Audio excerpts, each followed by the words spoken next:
this is not a highly sophisticated military force that we're talking about. I agree with you, girl. You talk. Okay, so hold on, but you only think someone's cooking when they agree with you, which is strange.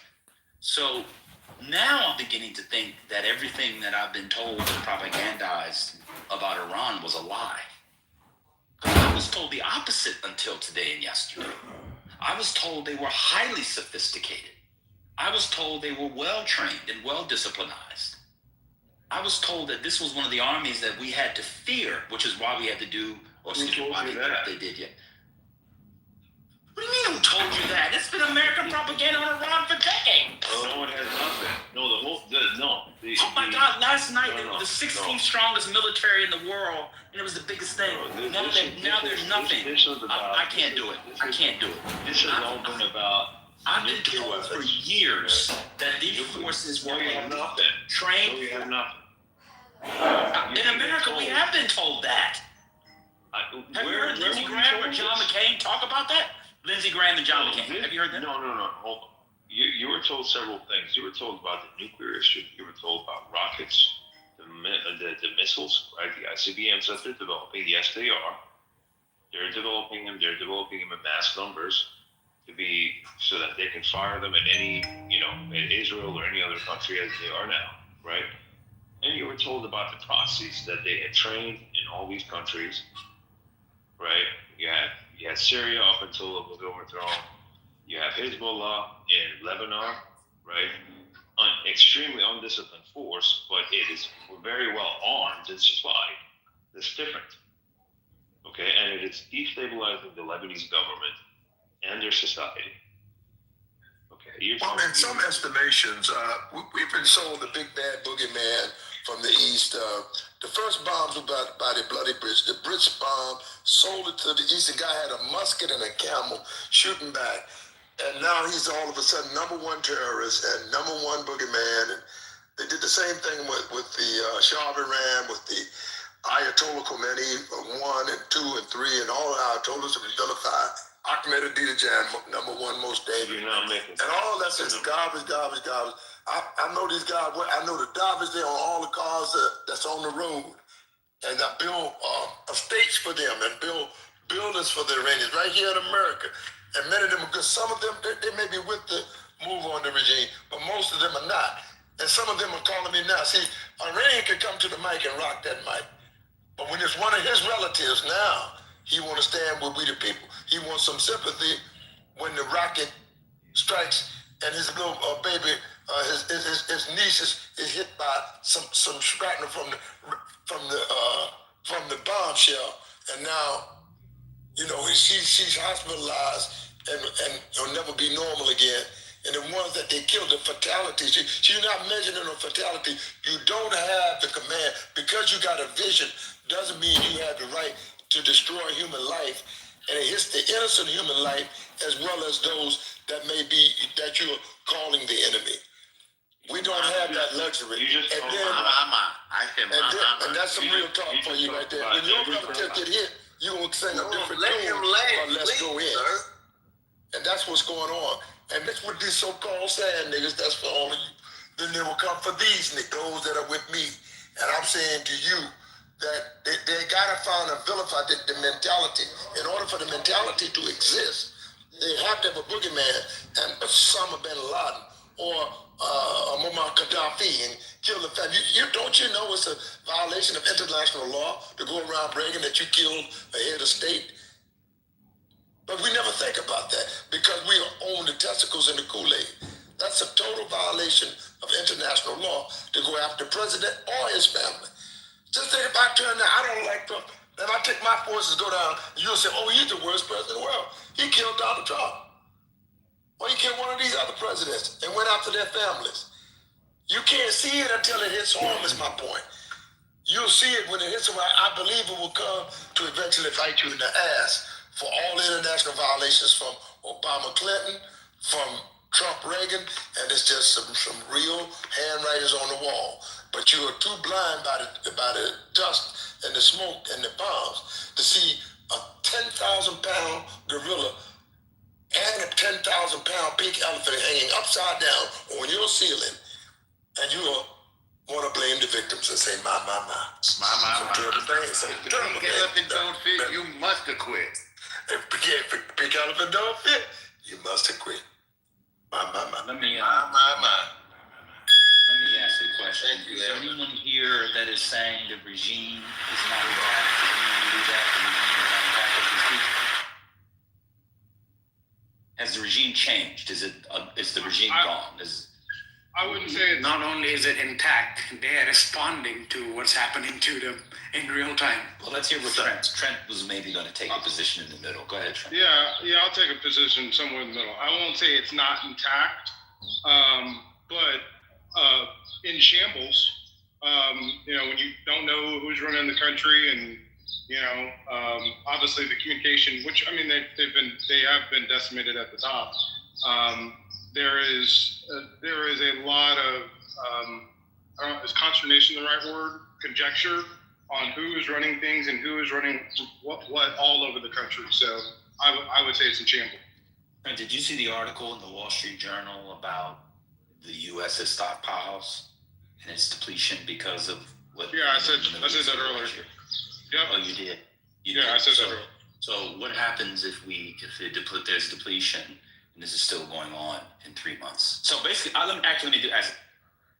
what you're saying is they need to get it done and just get it done. So that's why they're overwhelming. Is that the point you were kind of making? Like they need to get it done next Yeah, week? you gotta take out all the missile sites, and it will. And I said it will open up an opening for China if they want to take Taiwan, which I don't want to go on that divergence. But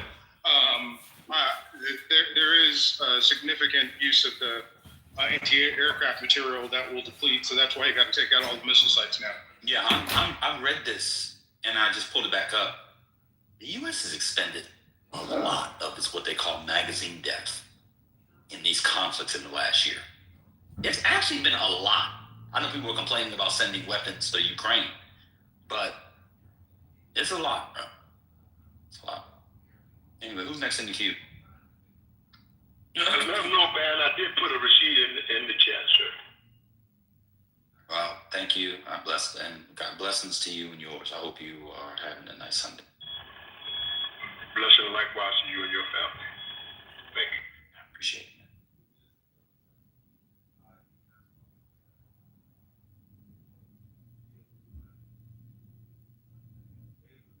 I'm still, you know, man, I'm still, I have to say, listening and reading mag ads and hearing them in here being against Ukraine, who was invaded, and is asking for help to defend their sovereignty.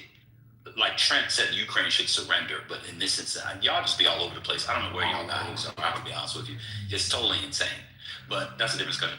But I'm just fascinated at what this will look like. So the idea is they'll take out the elite security forces, RGC being the main one, and then all the people will, there'll be some strike, but not much. And then they'll reinstall this guy who hasn't been in the country, because they're all monarchists, at least a significant or critical mass of that. And then they'll have elections. And someone said, because he wrote it down on a paper. It's almost like Ibrahim Traore said they would have elections. Let's see what he's done too. That's the discussion. Okay, so I look forward to it. I didn't say Ukraine should surrender everything. I said that they should make a deal and surrender some of the territory that they've lost in the Donbass and Crimea, because they're likely not going to get it back without expending. Hola, mi amiga. Likely not going to get it back without. Hola, mi nigga. Mi amiga. Hola, my nigga. What's happening? Mi amiga. Did you just say hola, my nigga? My friend, he said. Mi Did amiga. y'all hear that? Stop trolling. Yeah, I did. I definitely did. He actually didn't say that. You don't know, sir. He said, "Hello, my friend, you idiot." Mi amiga. Yeah. I believe he was trolling. No, my neighbor walked by and I said hello. So, but Thank you, man. Don't I lost. anything. He's on I appreciate whoever said that. Yeah, no, I didn't say my Negro. Anyway, yeah, I lost my train of thought, so I'll just be quiet because I can't remember what I was talking about now. You're talking about the plan after the war, to how to stabilize the government. Oh yeah. He was talking. No, I was talking about. That's what he said. He's saying that Ukraine should give away some of the exactly. Yeah, Ukraine's. We've lost they've lost 300 to 400,000 soldiers and been fighting for 4 years. And so when I say that they should breaking news, looks like 11 are reported, still at least 11 missing from the strike on, how do you pronounce it? By Shemesh. It's like 11 still, by Shem, yeah. 11 missing still. So we know that 9 are dead. So maybe there could be more. All right, go ahead. That was the breaking news I just got. Go ahead. So in the case of Ukraine, like it's a war of attrition. It would obviously take a lot of Ukrainian lives in order to try to free that. So I think that they should make a deal in order to, you know, save lives. That's where I'm coming from on that. My mom's calling me. I'll come right back. All right, no problem. Beit Shemesh means house of the sun. Beit is house.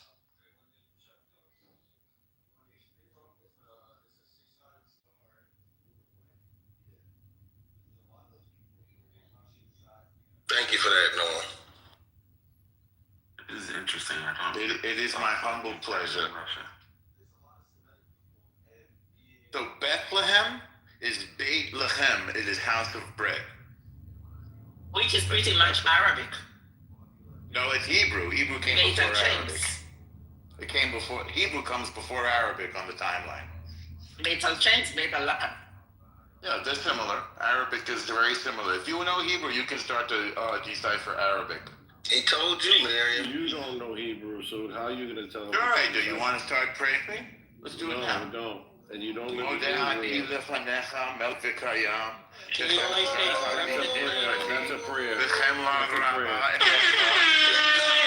Thank you. No, he's not, 'cause that's a prayer. That's not the language. He's not That's speaking. scripted. Oh, Exactly. Scripted. Oh. It's That's scripted. You That's the memorize. Hebrew. I studied songs in German, and I don't know what the And you know fuck what's the I'm funny thing? You He want said another he's lesson? done this before in another room. Would you like another lesson? Would you like more lessons? Me too. No, I don't want to listen to your nasty voice. ברוך שם כבוד מלכותו לעולם ועד, ואהבת את אדוני אלוהיך בכל לבבך ובכל נפשך ובכל מאודיך, והיו הדברים האלה אשר נותנים בצבך, היום More prayers. Once again, he's not speaking the language. He's saying a prayer. Anybody want another lesson? Norm, translate that in English, Norm. Anybody want another lesson? Translate it in English.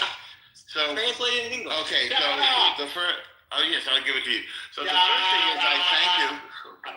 I'm sorry, you don't want to learn? Okay. No. I'll go learn with somebody who a real Jew. Nobody wants to learn. You're a fake Jew, though. You can stay ignorant. I can't. You know what? You can lead a horse to water, but you can't make Shut it. up. I'm not a horse. I'm a I human horse. understand. Then stop acting like one. Well, stop acting like a monkey, bitch. How about that? I'm acting like a Jew, brother.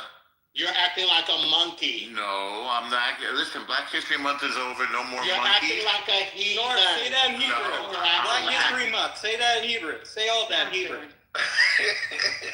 Say everything you just said in Hebrew. I'm That happy shalom that is they get burning. talked over, and Hurricane said he didn't want to learn anymore. Why Say would that I in want to learn Hebrew. your Say that in Hebrew, I'm black. Norm.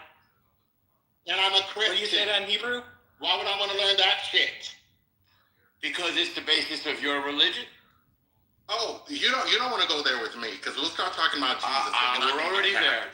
We're too late for Let's that. stay out of it. You don't want to We're go there. already there. It's the basis of your religion, you know. No, you don't want to go there with me. I'm already there. No, Too it's late. not the basis for shit. Go to It's hell. the basis for Shut up. Christianity. Shut up. No. Oh, go ahead. Shut up.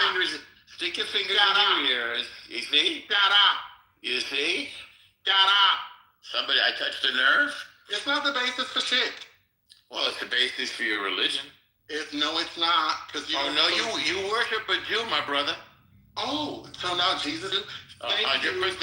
for confessing the truth. Of course, Jesus is a Jew, and you know it, and I know it. Blessings upon him. And he wasn't a Zionist. Well, of course he was. He was actually from Israel. Nah, You don't get more nah, he's Zionist. not a Zionist. You don't get more Zionist than being from Israel. Oh, so You know you're what not a Zion? Zionist. You probably then. don't know what Zion means. Zion means Jerusalem. Who went to Then Jerusalem? you're not a Zionist, Of since course you're not I from am. Israel. I didn't say You're not from Israel. because I'm from New York. Yeah. Zionists believe in the right of the Jewish people to live safely and securely in our homeland. I believe that. You should too. In fact, I think you probably do. The eternal capital of which is, wait for it, Jerusalem. What other if you groups- forget so me, what other let groups my have that? right man forget What other groups have that? What other groups have that? Have what?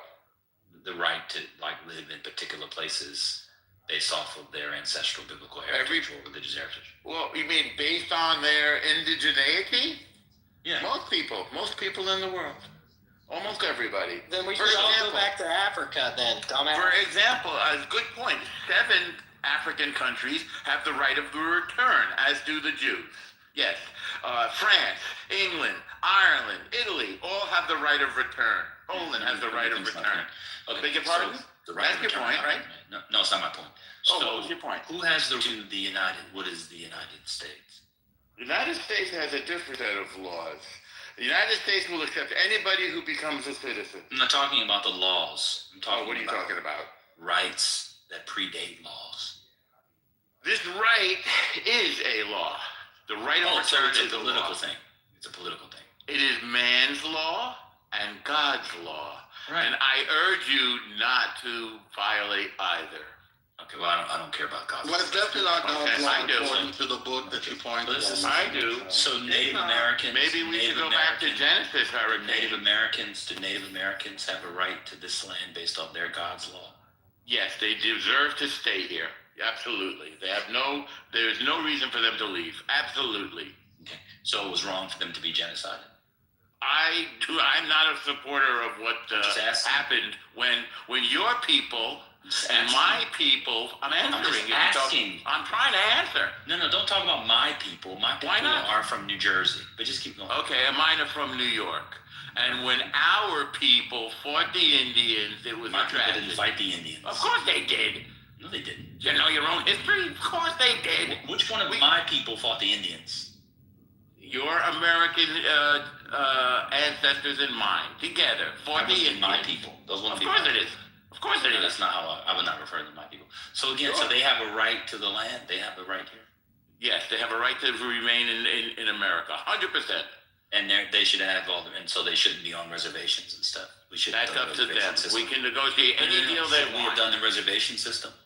I wasn't around then. I can't take your. I Oh, can't it's take that one on. fascinating. So you can Okay, make good. claims about Jesus. I love Yes. this. So when Yes. Jesus were you around? I know you're old. Were you around when Jesus Yes. was around? Not that old.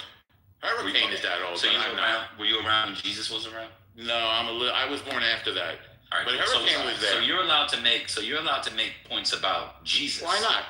Why not? He was a Just Jew. listen to what I'm saying. Let me finish. Yeah. Even though you weren't around, but on Yeah. these other questions, your excuse is I wasn't around, so you don't have a comment. I'm not informed on that. I could study it and get that's back fair. to All right, you. we move on. Gotcha. Okay. Okay, Cool. fair enough. Gotcha. So you're not fair. So you're not informed about your homeland. Or wait, which one is your homeland? Israel or America? Both. How can you have two homelands? Break it down. That is what it is to be a Jew. You know what? By the way, you may consider part of Africa your homeland as well Why as do you America. keep going to Africa? I don't know what. Because I'm making an analogy between two people It's living a in the bad diaspora. analogy. Nasha, You your know what- homeland you know what a is diaspora molded like is? your Your big homeland nose is mother. Ukraine. Do you know what a diaspora is, Dan? I'm not from the diaspora. We were enslaved. Yeah, the Yeah, diaspora is that the means your life here is the Palestinians that are no diaspora. longer in You the are country. outside your doesn't. homeland. It doesn't. And you That's haven't. that's not how I understand it. But let me just Explain to me how you understand it. Well, I don't know what my homeland is, because so unlike we're not able to. We'll talk to Skip Nasha's Gates. mother's from That Poland. doesn't Talk tell to you where Skip it's Gates. from. Skip Gates doesn't. He doesn't. He can't tell you that. Sure he can. No, he can't. Watch his He series. cannot Yes, pinpoint everybody's admixture and exactly where they came from. Let me just continue. So, let me just for people calling We Buffalo all know- soldiers. we all those know aren't- where I didn't we're have any from. ancestors in the Buffalo Soldiers. All black people don't descend from Buffalo Soldiers. It was Never a very said they small did. unit. I'm talking about in the chat. Okay, let's keep going. So, let me keep going. So, Yeah. every group has that you believe in indigenous, so-called indigenous right. So this is fascinating. So Oh, good. yeah, that's good. So what other? So this is true for every group, and it's based off of indigeneity. I don't know every group to speak to every group, but the ones that we've discussed so far, I can say yes. There is a right, and by the way, it's a universal right that is recognized by the United Nations, that people have a right to indigeneity, absolutely, and to sovereignty in their indigenous homelands, absolutely. No, you're lying. That Americans have England, sovereignty in the United England States. is not a right to return. You Stop, cannot hey, return we're talking to England. ban. We're talking You to ban. literally lied, dude. Stop it. No, I didn't You're lie. just talking Because- out your ass. You just No, I'm not really good at talking about. We're out having your a ass. high-level conversation. There are two, No, there's you're two of us, not. and You're we not actually having a went high. to You're just school. a fucking bullshitter, dude. We actually You're went just a to school. bullshitter. You lied about sorry, England. I'm You do sorry not you have didn't go the to right school, to Peter. return to England. You do Of course not. you do. I didn't No, you go. don't. I didn't. No, you don't. I beg No, your you don't. pardon? Google it. Google it, dude. You know what Google is? Oh my God! Now it's Google. You're just a professional bullshitter, People- dude. You talk out your fucking Oh, actually, ass he's a all the professional fucking time, cocaine. dude. Incorrect. All you 7 do is talk African out your ass. You countries. don't know shit from your Sorry, dick. 7 African countries. Wait a Italy, minute. England does France. not have a right to return. I don't. I can't speak to England. I can You tell literally You said said that, England. though. You said I can that speak because to you talk out your Spain. fucking Calm ass, down, man. calm You down, show calm England down. what you're talking about. Calm You're just a liar. down. I You're know just a you're upset. propagandist I for know Italy. you're upset. Wait, England. what's that? I can't hear you. Jeffrey Epstein's dick is in Yes, your mouth. How France. about you No, fucking... Jeffrey Epstein is dead. That's your department now. No, Necro- you have a date necrophilia with is him your in Tel specialty. Aviv in June. Necrophilia is your specialty, not mine. So, Just yes, for many the Yeah, countries well, in the- eating dead 1 second. Palestinian Many babies is countries- your fucking I got a thing. question. No, we kill terrorists. No, babies aren't terrorists, dude. I heard you. No, they're not. I heard you guys eat them though. Wait a minute, time out. Okay. So we done, man. Norm, Yes, I'm here, I'm I got a real question for you. Good. Is this Jazzy? No, this is Brooklyn. I was Oh, in hey, the brother. What's audience. up? What's up? And you said, Yeah, Black History Month is over. yeah it is. No more monkey talk. What did you That's mean? right. What I meant was that I heard people calling black folks monkeys, and I was sick of it. So what? Any more questions? Oh, you just outright racist. Any Okay. more questions? Good. That's racist? I said no more. You want more? You should see how he Or- treats the black Jews in his community. He treats them like Yes. shit. I daven with them. No, you don't. Yeah, I do. Actually, you did it. You actually stole No, it you from don't, them. because I'm a black David, Jew and you hate that's me. how I You feel. don't pick those up. Actually, he did a fundraiser a couple years ago, and they stole a lot of money from some black You Jews. don't. He was We don't like actually you either, accused of that. bitch. What's that now? Fuck you, bitch. Why is that? Toucan Sam looking motherfucker. He was actually Why? accused of stealing from the black Jews. Join their military listen. and fight for them. We're sick of you, bitch. And that's why you gone. Oh, you killed him. You killed him. And everybody look at my picture. This was in the Epstein files. Ben, hello everyone. Talking Do we wanna about hear- monkeys is over because it's motherfucking Black History Month over. Bitch, shut your Did mayo anybody ass up. record that shit? That was Yeah, shut crazy. your mayo monkey ass up, bitch. That Bleach was demon. You bleach This mayo demon. matzo. How about that, bitch? that was like crazy. I said, take your ass to Israel and join their military and go fight for your country, bitch. I hope they I have blow done your ass so. out the sky and I you have win done it. so. I hope You're a that's fucking liar. You was never in the IOF. You fucking liar. Excuse me, one No, at you a are. You're a I One cocaine. at a time. You're a cocaine. And One at a time. Respect the I mind. hope your ass gets told fuck up. I hope they get out your homeland. You can hope bitch. whatever How you about want. And that? that Don't was like wild. Canada. You And what you gonna do? Well, actually, 3 years ago, he was accused Yeah. of stealing from the Jewish community of black Jews because he was doing a No, fake I just fundraiser, want you to know- and he stole $75,000 from them. Yes, exactly. Well, I just 75. want you to know that Yes. you went too far. That was Okay. just too much for her. Okay. Okay. You have Okay. definitely shown. us. Everyone, look at my picture. El Norma was friends with Okay, Epstein. Brooklyn. That was You should far. have been in That the was room. way. You should have been in the room when I That had was too far. You should have been in the room when I Not had that the Jew concrete. that's always crying You should've been- anti-Semitic. Did Yeah. you say some shit like that? I said no more calling black No, folks. I heard you. I just wanted Excellent. to make So sure. how many 14-year-olds did you fuck with Epstein now, Norma? I'm not into 14-year-olds. Yeah, right. Then why you have pictures with Epstein for? No, my sweet spot is actually 40. Why did you have pictures with Epstein? I don't. Oh, did you hear You're that? a liar. I have the picture right up right now. He still likes them younger. Y'all heard that, right? Okay. Yeah, I heard it. What's that? You're Likes him a about racist 7, and a I bet. pedophile. No, I like Muhammad. Mike Lee. He also likes the foreskin. He also likes the foreskin like his rabbi. Mike Lee is about 45. You need to go to jail, Norm. Did you know No, that? I don't. You need to go to prison, and you don't For need what? to go to Was this that picture for real? Yes, it is. Touch Yes, tour. it is. He was exposed. Shit, no. He did a Ponzi scheme. Yeah. This is what he was accused. He got terminated from his high school that he used to work for. Alright, one mic on Tell me, him yeah. about Alright, that, alright. El Nostro. Tell him how you got it terminated from the high school you I was know working y'all for. been talking. Alright. Enough. I got breaking news. So this is all right. Everybody got their yayas out. This is like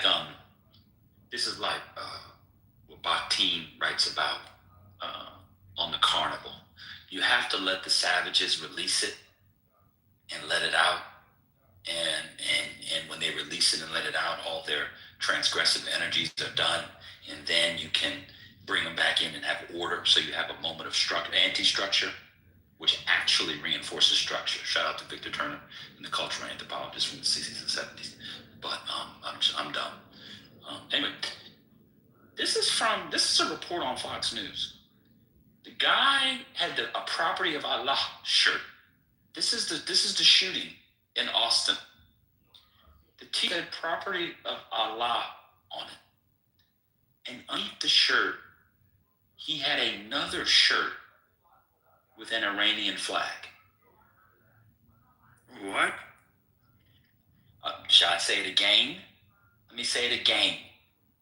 The man had on a shirt, according to reports, that said property of Allah on it. Are you familiar with Allah? I saw the shirt online. It's everywhere. Cool. Yes. And then there's reporting that underneath the shirt, his t-shirt had an Iran flag on it. Mm-hmm. It's giving sleeper cell. Let me say it again for everybody. This is the sister NG who tells us we should be celebrating because the war's won. Mm-hmm. 3 Americans dead in America. Mm-hmm. 3 dead in America. Not like over, God bless them. 3 dead in America. In her state, by the way. 14 or whatever number injured. He had on a shirt that said property of Allah. According to reports, there may have been a Quran in the car. And under the shirt, he had another shirt. Some people call it a t-shirt, but you really shouldn't call it a t-shirt because a t-shirt is a particular kind of shirt in the shape of a T. There is also something called an A shirt. An A shirt is what some of you like to call a wife beater, but they're both kinds of undershirts. So what I want to say is an undershirt. An undershirt that had on it the flag of Iran. Correct. 6 dead Americans now. 3 of whom in the United States. Mm-hmm.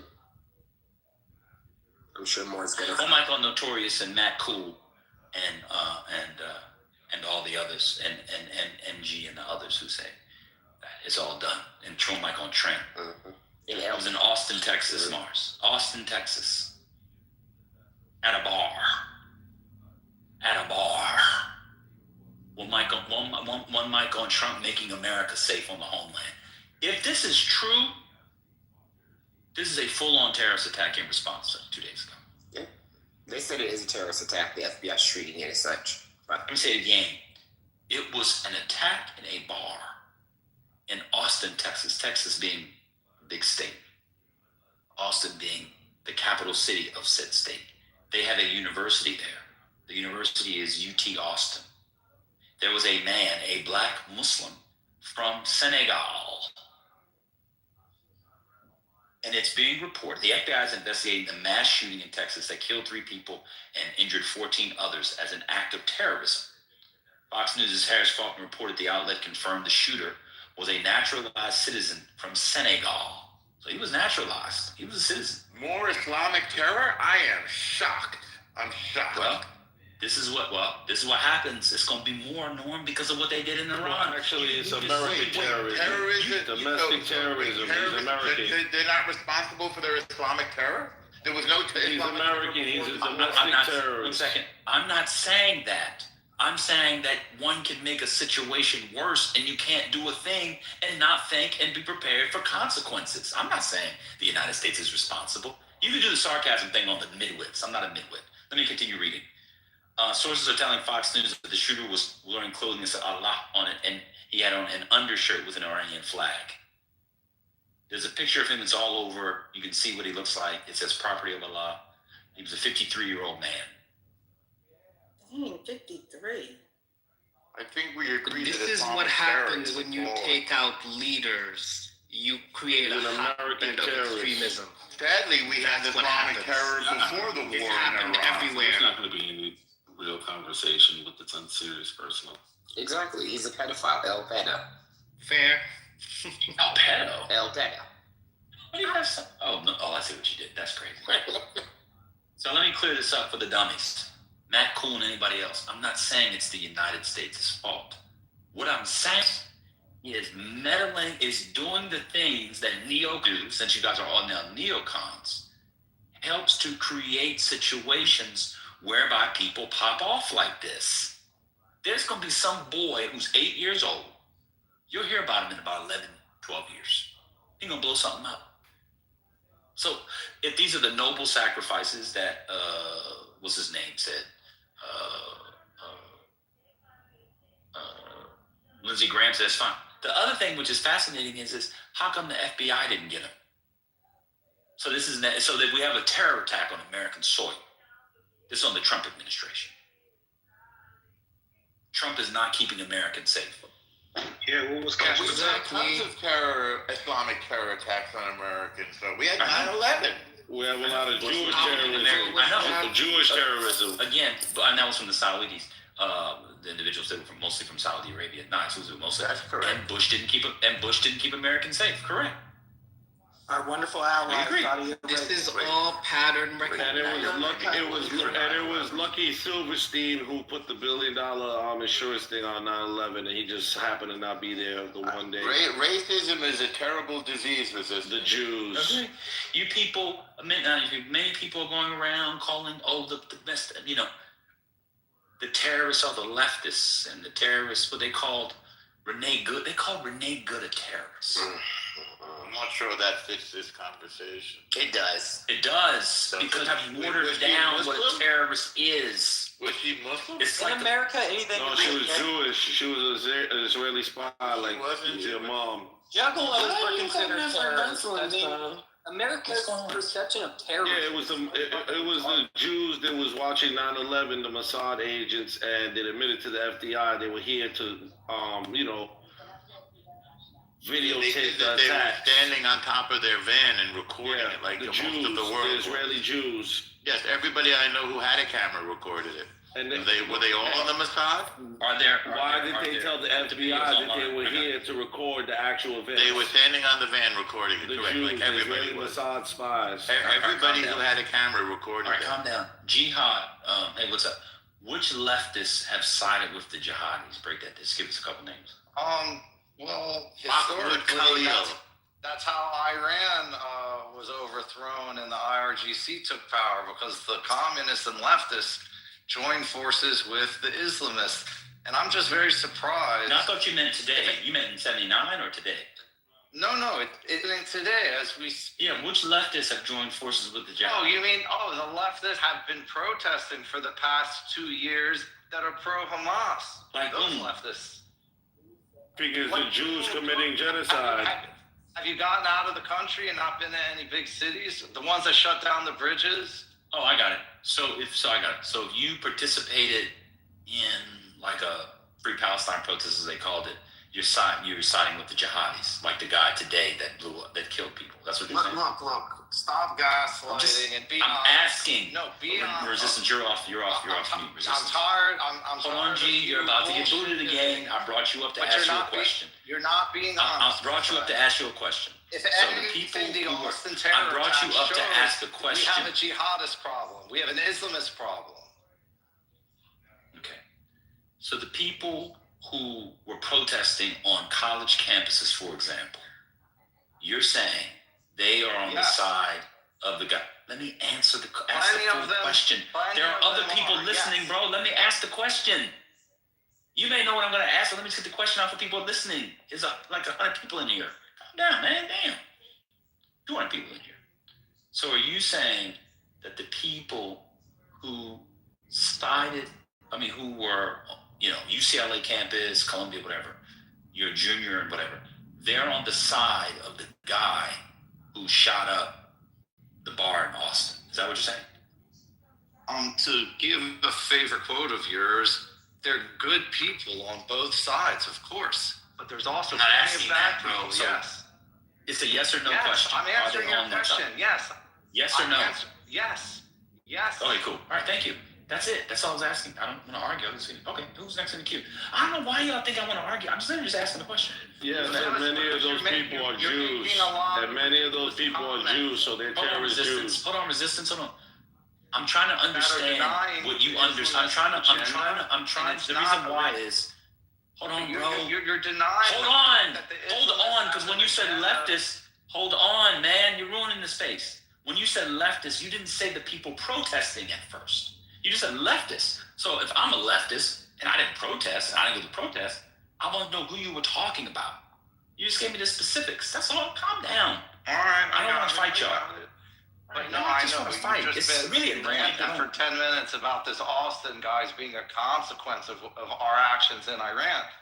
It is. And I completely disagree with that. It's not a consequence of anything. It's actually the objective of the Islamists and the jihadists. It's the objective. Israeli propaganda. It's a symptom of the disease of jihadism. Again, so these things are not like isolated. I could agree with you all that there is an issue. It's in the Sahel, it's in West Africa, it's in the Middle East. I agree with you. I'm not disagreeing with that either. But what I'm saying is that we have to expect consequences, especially in the midst of a hot war. That's all. I don't know why y'all think. Well, look, it's I not agree a with you, one-sided. but those. Why do I have to be cut off? I'm trying to run a cool space with everybody chill, and I'm letting people say, "Why can't I get mine out, Gian?" Look, you're right. It is a consequence. Can I just finish my point? It's coming anyway, whether you like it or not. We want to stop it sooner than later. Never mind. Let's just kill all the Muslims. Is that what you want? Let's just round them up and kill them. Don't ask that question.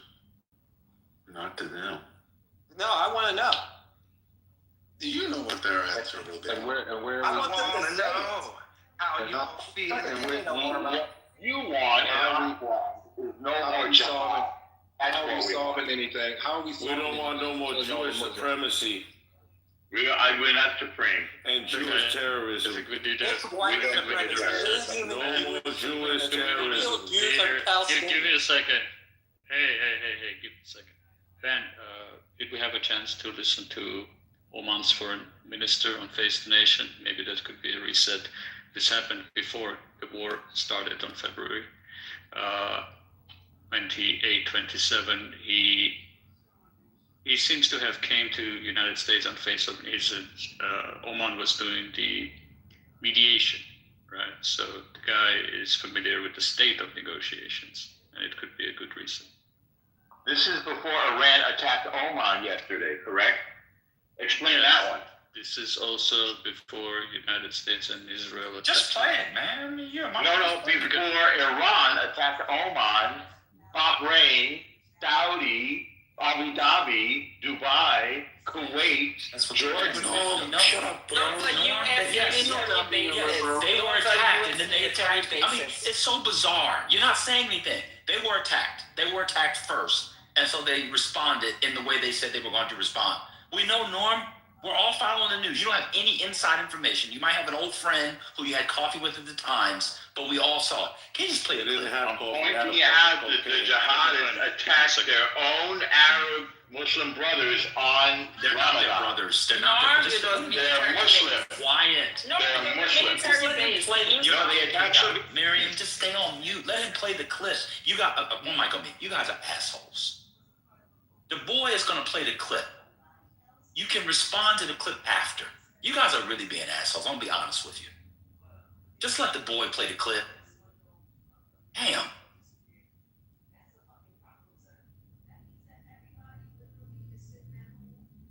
Go ahead, play the clip. And in a second. The boy is playing the clip. Come on, man. Jeffrey Epstein would say that. Come on, what's going on?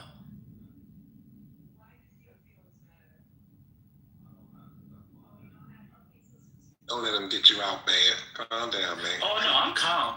Believe me, I'm calm. This is part of my. I'm a master of tones. But it is kind of weird. Like, could we, like, especially when like serious stuff is happening, could we put the like pre-serious stuff, banging and ignorance and insults to the side for like a couple of hours at least? Is that impossible? Well, you brought resistance up here. Y'all go into Gary Baumgarten's room and respect it. Why don't y'all respect Patty's room like y'all do? You know, because he shuts the chat off. Maybe that's what it is, and doesn't let people on stage. And he doesn't y'all put up with the Gary bullshit. Baumgarten, and him and them 4 people say the same shit. They've been saying the same shit for 5 years. When I have a problem going to sleep, take a midday nap, I go listen to Barry Baumgarten's room. Go ahead, you got the clip?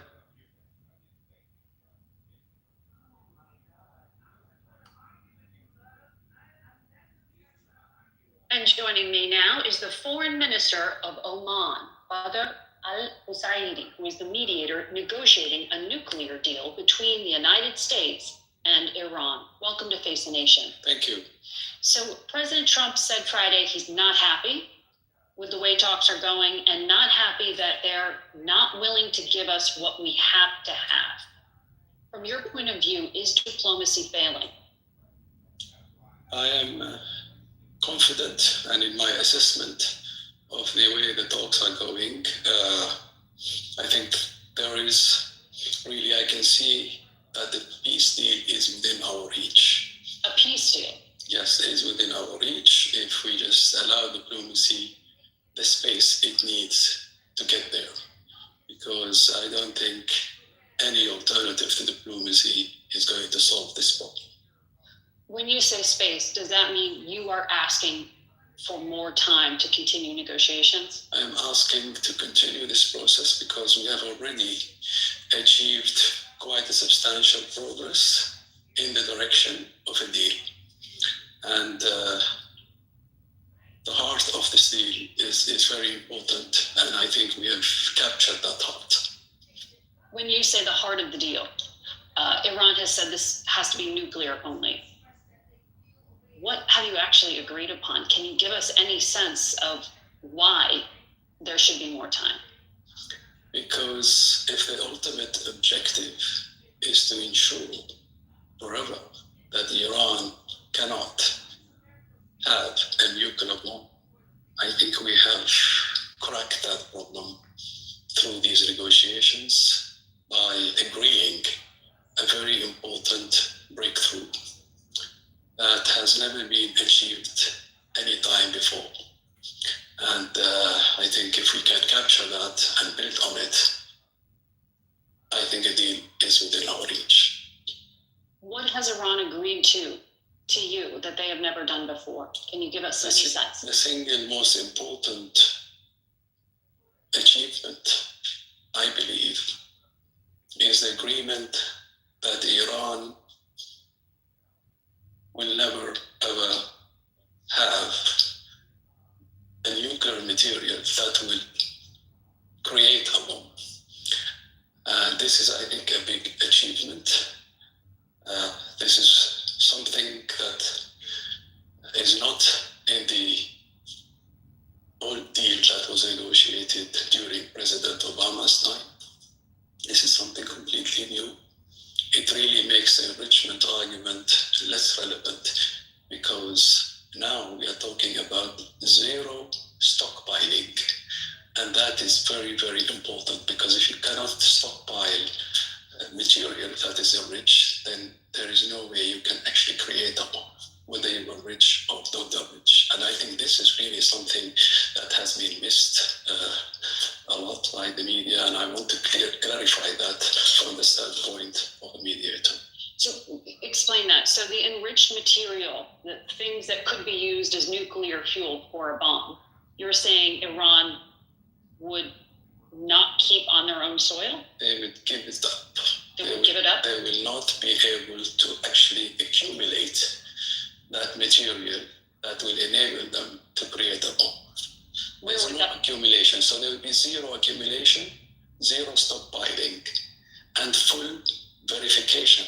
That is also equally important achievement, I think, a full and comprehensive verification by the IAEA, which is the agency in charge of this file. The UN nuclear watchdog. So you're saying all enriched material would be shipped someplace else, not Russia, but the current stockpiles that still exist. The things that are still in Iran. I think that there is agreement now that this will be downblended to the lowest level possible, to a neutral level, a natural level, which means and converted into fuel, and that fuel will be irreversible. That would be significant. It is very significant. It is very significant, and I think we have agreement on that, in my view.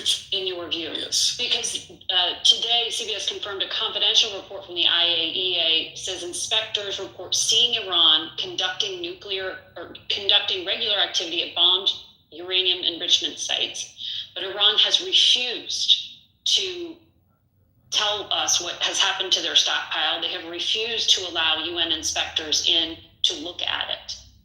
Are you telling me that inspectors would be given access to these sites, like at Isfahan? If there is a deal, an agreed deal, there would be full access. Iran has offered that? Yes. So who would these inspectors be? It would be UN, IAEA? IAEA, but I think, there is room also, if there is a deal in place, I am quite confident from my point of view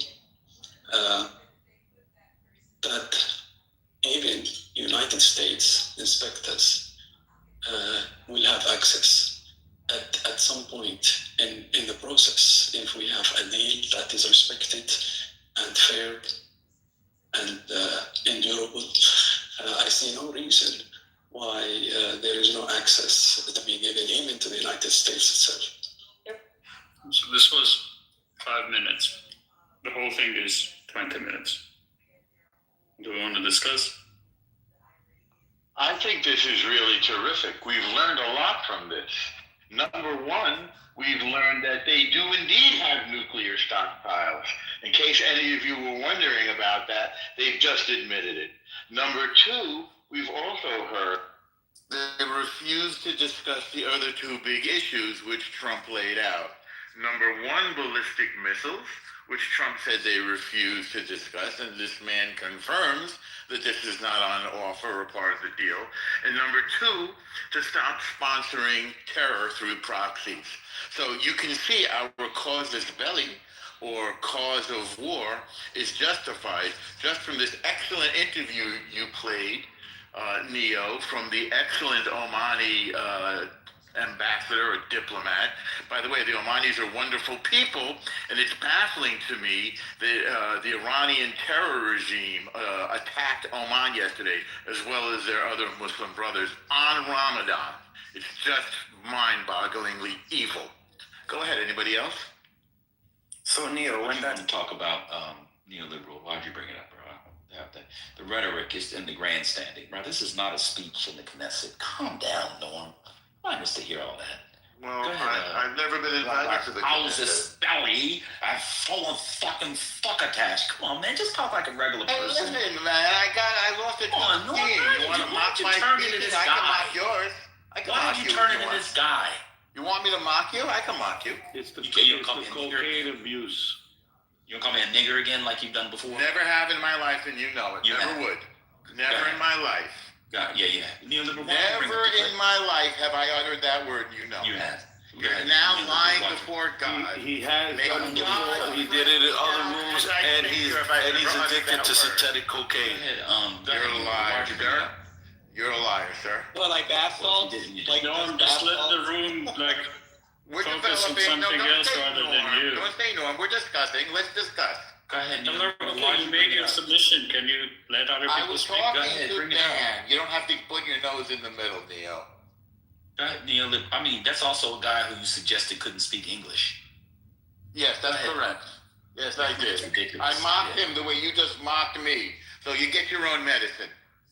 Wait, you mocked him. So I get his medicine? How do I get his It's good enough for medicine? you, Ben, and it's good enough for me. That's how they fight. That is the Jewish methodology. That's how they think, the Jew. But you lied about the N-word because you had nothing else but lies in your quiver. This is how Zionists argue. The Jew says all the goyim must pay. How do we argue? You attack first, and then the other person attacks, then you act like the fucking victim. It was stunning. I was attacked. Go ahead. Go ahead. Just like you just said, no more monkeys on Black History History Month. Also very disgusting. And it took Brooklyn asking you to explain it for you to explain it. Then you came with a bullshit explanation. And I did. Go ahead, neoliberal. And that's coming from a caveman Jew. That was funny. That was gross too. Explain. That was also gross. He's not It's not Black History Month. Month. No more monkeys. Please stop. Yes, no more call. That's not what you said. You said no more monkeys. Go ahead. Exactly. No. Okay, mute up. Okay. So I brought it up to just, I think the Omani negotiator speaks to the state of the negotiation. I think it is not covered because the fact that Trump could have had a better deal than Obama on the table, right? That thing seems to be missed from the media coverage, at least outside of this interview. I haven't heard it elsewhere, right? So the Omani negotiator said nothing about ballistic missiles program. That's the problem. Well, not saying anything doesn't mean there couldn't, first of all, there is 15 minutes. We want to hear the rest of it. Maybe he says something about it. He didn't say they don't want to do it. He didn't say anything on the topic. That's because it's not what they agreed to. No, The shut the interviewer fuck up, bro. asked, Oh, God. shut up. The interviewer asked, what did they agree to? The excellent Omani foreign representative answered what they agreed to, and in so doing, admitted what Trump charged them with, which was having a nuclear stockpile that was not for civilian use. I mean, it's a very revealing interview. I'm glad you played it. And the the ballistic missiles and the terror proxies were not offered. That interview does not prove any of that. One person Is neoliberal done, guys? Has he finished his explanation? He's been done since he began speaking. He doesn't know what he's fucking talking about. He's just a propagandist. Listen to the nuclear stockpile. Well, he's actually not done. He has a big bag of that synthetic cocaine. Did we learn about the nuclear stockpiles from the Omani negotiator? What did Trump bomb? I'm sorry. Did we just discover that Iran has nuclear stockpiles? Qom and Isfahan. Did we need to Omani negotiator to confirm that they have nuclear stockpiles? Is that news to anybody? I think it's wonderful confirmation that you offered, and I appreciate it. I'm sorry, you didn't know. You needed Omani negotiator to confirm that they have nuclear stockpiles. To those of you who did not know that Iran was trying to make a nuclear didn't know? Did you? Was that the new information that they have nuclear stockpiles? Earlier, people claimed that this was like Bush saying that Iraq had weapons of mass destruction. We've just heard that they have nuclear stockpiles. Bad news, man. Okay, I'm sorry. What did the Trump administration bomb previously? I just listed them for you. Do you need me to list them again? Qom, Isfahan, Photo. Okay, so that were nuclear stockpiles. No. Those are nuclear development sites. That contain nuclear stockpiles. I think they moved their nuclear stockpiles, neoliberal. Okay, so didn't he just say that there is IAEA reported that there is an activity? They don't know what type of activity at the sites that they have bombed. Well, presumably the IAEA is not monitoring soccer games. So the activity, apparently, which Iran refuses to let the IAEA inspect, go explain that one, is again a concern. which is why they were bombed. I agree that it's a concern. That's why the guy is saying that there is a deal on the table, right? That would de-risk all of those things. Right, insufficient because it doesn't address ballistic missiles and foreign sponsorship of terror. There is Agree? 15 minutes in the conversation. Yes. Okay. Yes. Question. You want to hear what the did rest they of it? agree to? Question. She asked him 3 times and he avoided the question. The third time he answered. And he answered this partial deal, which is insufficient, given what the demand is from the United Can we just get the information? Like, it is insufficient for you. Mike, do you agree that it's a better deal than Obama's deal? I beg your Do you pardon? agree that it would be a better deal than Obama's deal? Absolutely not. Obama's deal was Okay, shit. explain how. Because the ask is ballistic missiles and terrorist sponsorship. Obama's deal didn't have ballistic missiles. So you're comparing shit to shit? That's not good enough. I'm sorry. Well, I'm asking you a relative question. Which deal is better, Obama's deal or the deal that this guy said is on the table? And what I'm answering you is it's insufficient, my brother. I'm not asking about sufficiency. I'm asking about I know. relative You're not asking comparisons me of the that two deals. because apparently you're not getting my message.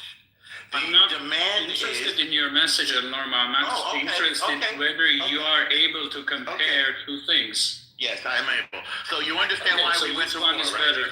So you which one is understand? better? You understand why we went to war, neoliberal?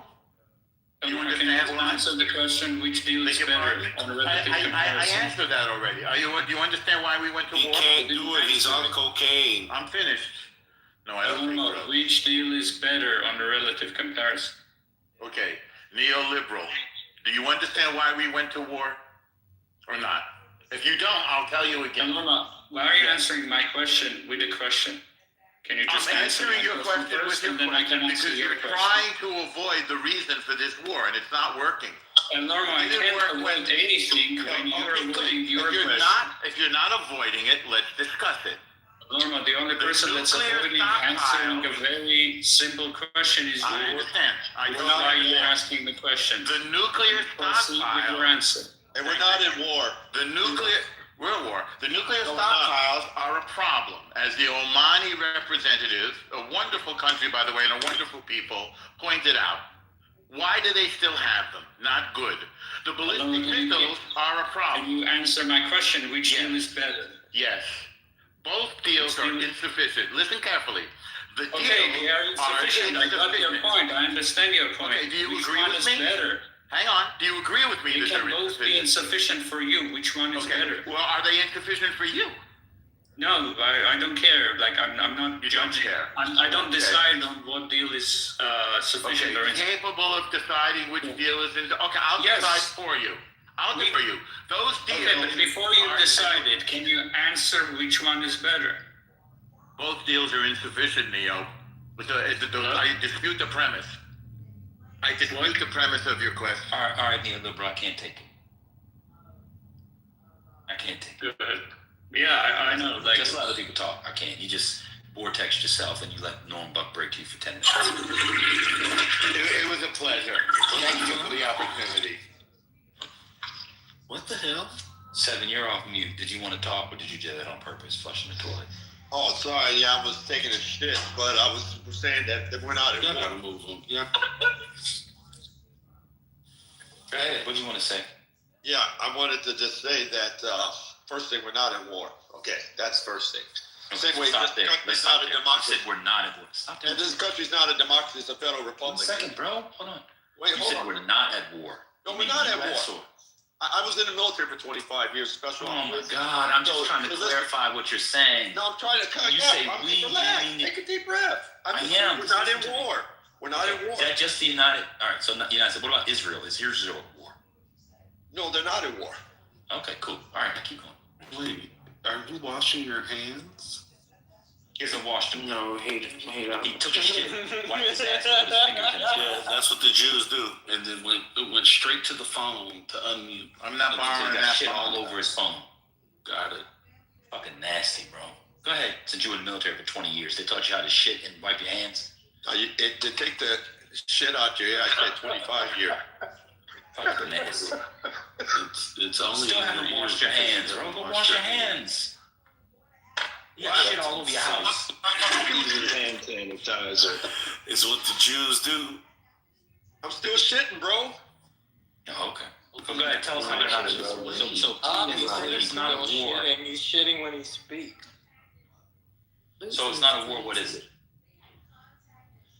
This would be called a conflict, sir. There's a difference between a war and a conflict. But All right, break down the difference. That's the thing. No, the breakdown, the difference is when you declare war, you need to have Congress in order to do it. He's not in a war. It's not a war. It's a conflict. It's just like. So we weren't at war in Afghanistan? What was that? No, we weren't. No, we weren't in war, sir. Okay. So you're only in a war if Congress declares war. Yeah, no, I'm just giving you just facts, sir. I mean, just receipts. Just like this is not a whole democracy. This is not a democracy. The word democracy is not even in the Constitution. Say democracy. You guys, calm down. All right, bro, you gotta calm down. The cocaine and the PTSD is insane. Just calm down. He gets his cocaine from El Nostro. El Nostro sold it to him. I want to rebut this guy's stupid argument. Calm down. So the last time Congress declared war, was it Korea? I think it might have been Korea. It's been a while. So you're saying No, Korea was actually a police action, believe it or not. And technically, we're still in war with Korea. Mute up. The last time Congress declared war, was actually World War II. So you're saying the U.S. has not been at war since the 1940s? Yes. All right, cool. Who's next in the queue?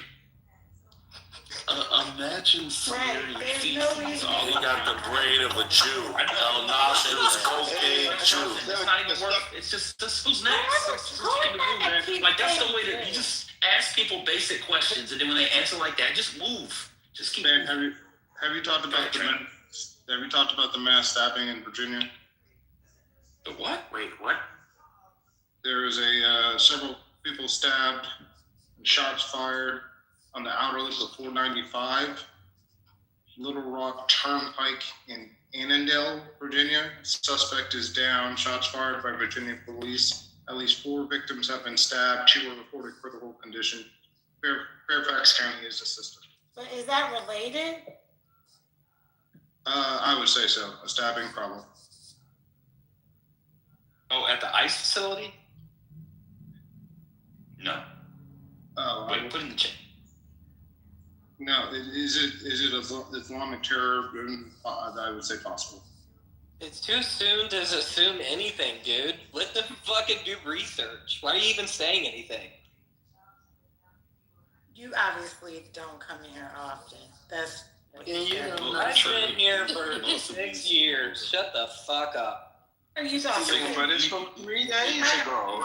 Incorrect for 6 years. That's amazing. 3 days ago. Don't disrespect his son. Peter needs a break. Peter needs Patty, a break. Patty on break. So Trent, you sure this is recent? I just Googled. Sorry, brother. I just Googled, and I'm seeing something from 3 days ago in Fairfax, Virginia. I don't see anything now. Put a link for it. I wanted to talk real bad to mine. That's all I would. Sometimes people reach stories that are older or false. I'll go back and check. Sorry about that. If it is an old one. Perfect.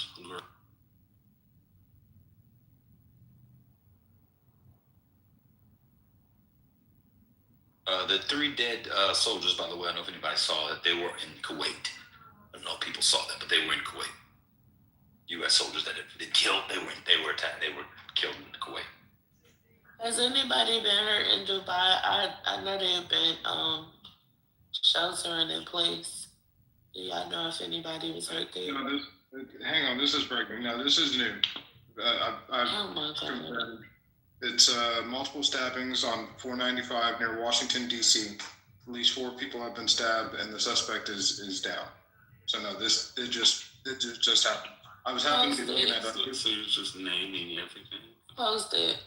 Because what this got to do with what we talk about?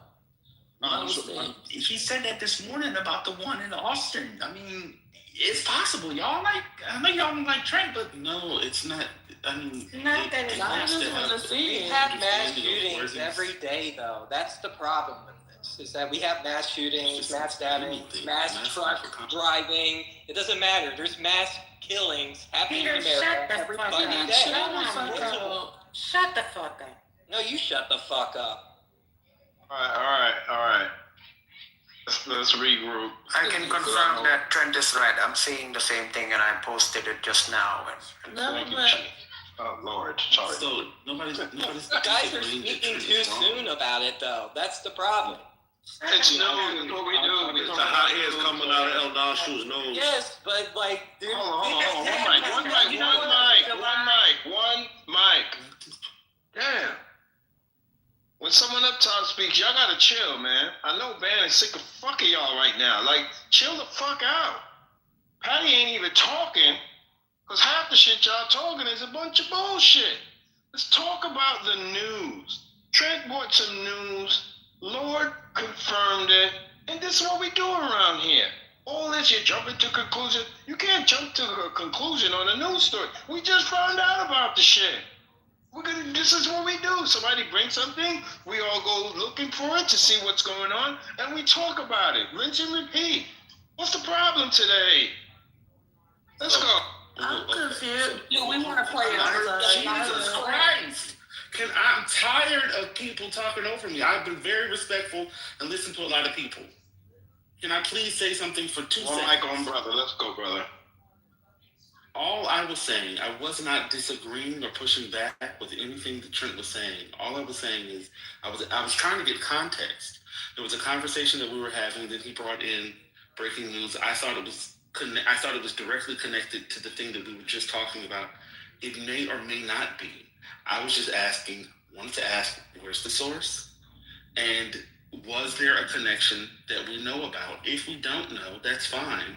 But it was just in the throes of the conversation that we were already having. So I was just trying to get some more context. I wasn't talking to you. Me and you good. No, I'm people saying stuff. Trying to help. Yeah, no, you good, brother. It's just the other side comments. They know who they are. Like throwing us off. You good, brother. I mean, who knows? Everybody's flipping out right now. Not in this room. I mean, in this world. There's a lot happening.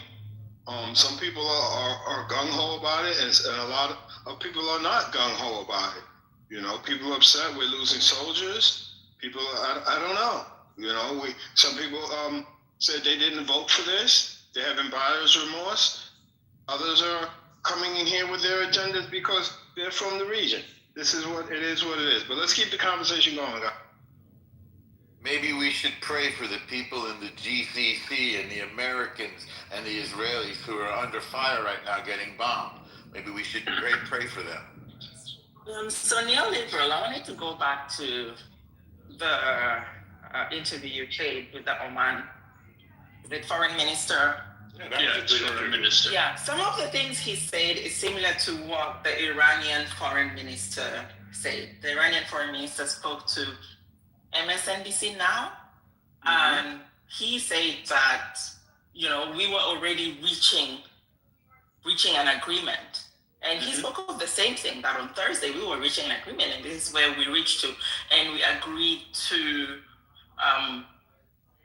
lower our enrichment. We agreed to all the terms. Essentially, it was very similar to what I can't state word for word, but very similar to what Oman was saying. And they said, we believed we got somewhere. And all of a sudden, America decided to attack. Yep. And had an agreement in place. And he said, if America is serious, we are willing to go back and completing that agreement. But they have to stop attacking us. Yes, and by the way, on the ballistic missiles, again, according to the minister, he was asked, that will Iran negotiate about its ballistic missiles? And the answer was, I believe Iran is open to discuss everything, including ballistic missiles, because they said this part of the talk has to do the nuclear stuff, and then they're open to discussing that, including ballistic missiles, including investments, including oil deals, including mineral deals. Well, they're going to have another chance to negotiate now that they have seen that we're serious. No, I'm talking By to the Miriam. way, I understand. Talking. I am Yeah. talking to her. Go back on They mute. also Go back have on to mute. agree. I'm not talking. Thank you. I haven't finished yet. They also Yeah, that's fine. They also have to agree not to slaughter their own people. Christ. They also have to agree to stop slaughtering their own people. So neoliberal. Where are you getting so into? Another report on Al Jazeera where it was analysts from the Middle East, Gulf, foreign schools and all of that. And they say, from what we're looking at, none of these entities are willing to de-escalate. That the US isn't, Israel isn't, Iran isn't. And Iran will not stop unless Israel and America are willing to sit so they can negotiate on something. Yeah, he was just saying this is going to continue. This is going to get worse, and they're going to expand attacks on specific military operations in the region. Yep. Earlier today, Trump said he's open to talk, but open to talk on his timeline. So he basically said this is going to go forward until he decides not to. But the offer from Iranians to talk, he received it. He said, just not now. Yeah, the issue is they won't be able to, it won't stop because any person who eventually is to consolidate power, whether it's a supreme leader or something, you're going to need to show that you will be capable of defending or at least stand up to the West. So legitimacy in itself can only be by proving that, hey, we hit back. We're going to hit back the Americans hard or the Israelis and stuff like that. So they have it already. Mm-hmm. Right? They can spin whatever they did, which, okay, we can discuss whatever they did, but they definitely can already spin whatever attacks that they made on U.S. allies, U.S. bases, killing U.S. soldiers as reestablishing deterrence. They can claim success on. But then there was also another thing that the analysts were saying, which is that I think from the attacks that happened last year, apparently, was it last year or the year before, but apparently Iran broke apart the structures. So before, instead of it having one full command center coming downwards, the Republican guards were somehow given some autonomy from the foreign ministry and things that happen with the foreign ministry. Yep.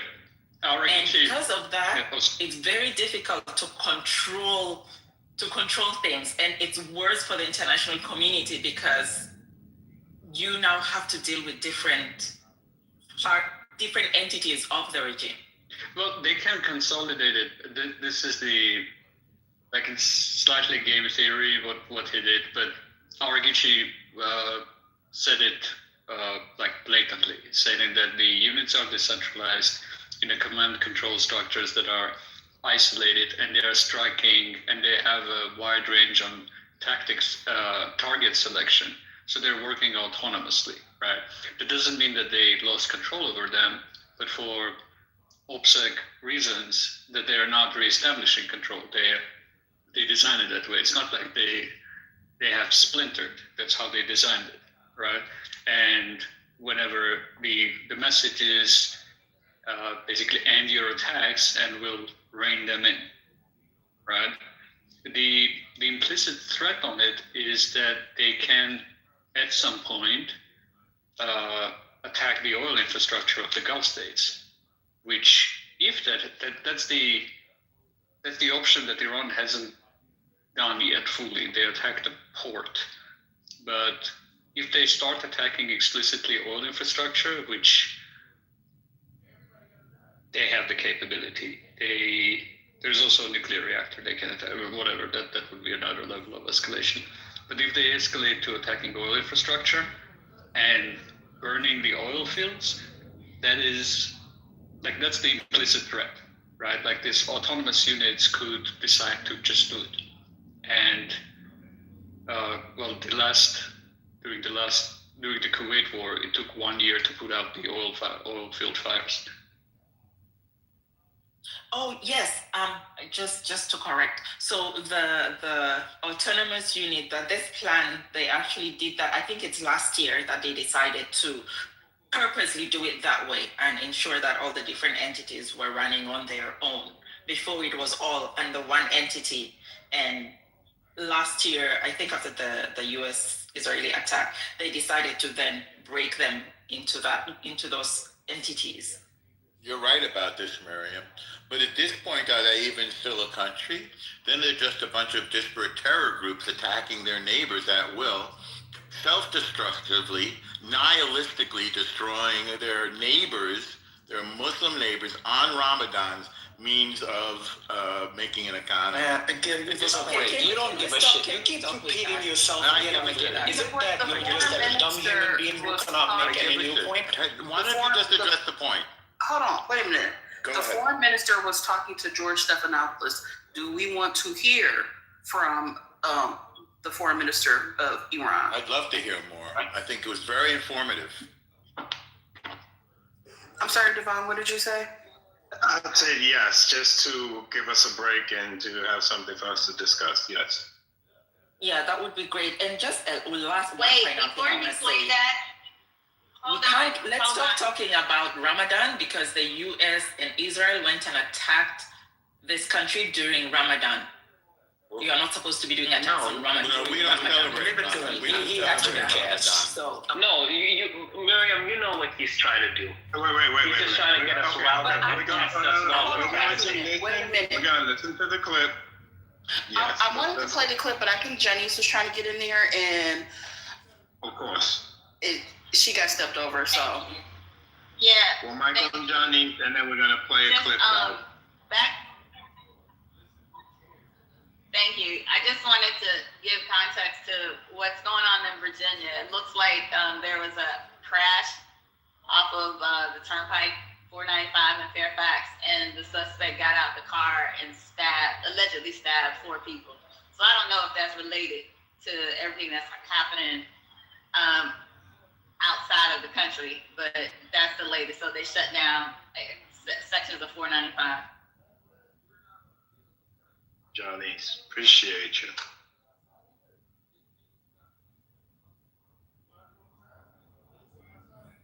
and okay, I'm on music mode, so let me go back to the clip. That kind of risk. Senator, thanks for your time. We want to go to Tehran right now because we're being joined by the Foreign Minister Abbas Araghchi. Mr. Foreign Minister, thank you for joining us this morning. Who's in charge of Iran right now? Well, first of all, thank you for having me in your program. Well, I think now there is a procedure set in our constitution, and that when we lose the supreme leader, there will be a new one elected by the Assembly of Experts. And now we have started the procedure. There is a transitional council of the president, the head of judiciary, and one jurist of the Guardian Council. These 3 would decide, are in charge right now, and they will actually arrange the election of the new leader by the Assembly of Experts and Strikes. But they were replaced very soon, and in less than 12 hours, we were able to start retaliation. This time, it was even, faster. In less than 2 hours, we started to retaliate by attacking, Israeli targets and American bases in the region, and we have continued to do so. Our military is in place. They are capable enough to defend our country. Even more, they are more prepared and capable than previous war, before 12-day war. Huge differences between these 2. So one should tell, the President of the United States, do not attack, do not, make any aggression against another country. But nobody can tell us that you don't have any right to defend yourselves. We are defending ourselves, whatever it takes, and we see no limit for ourselves to defend our people, to protect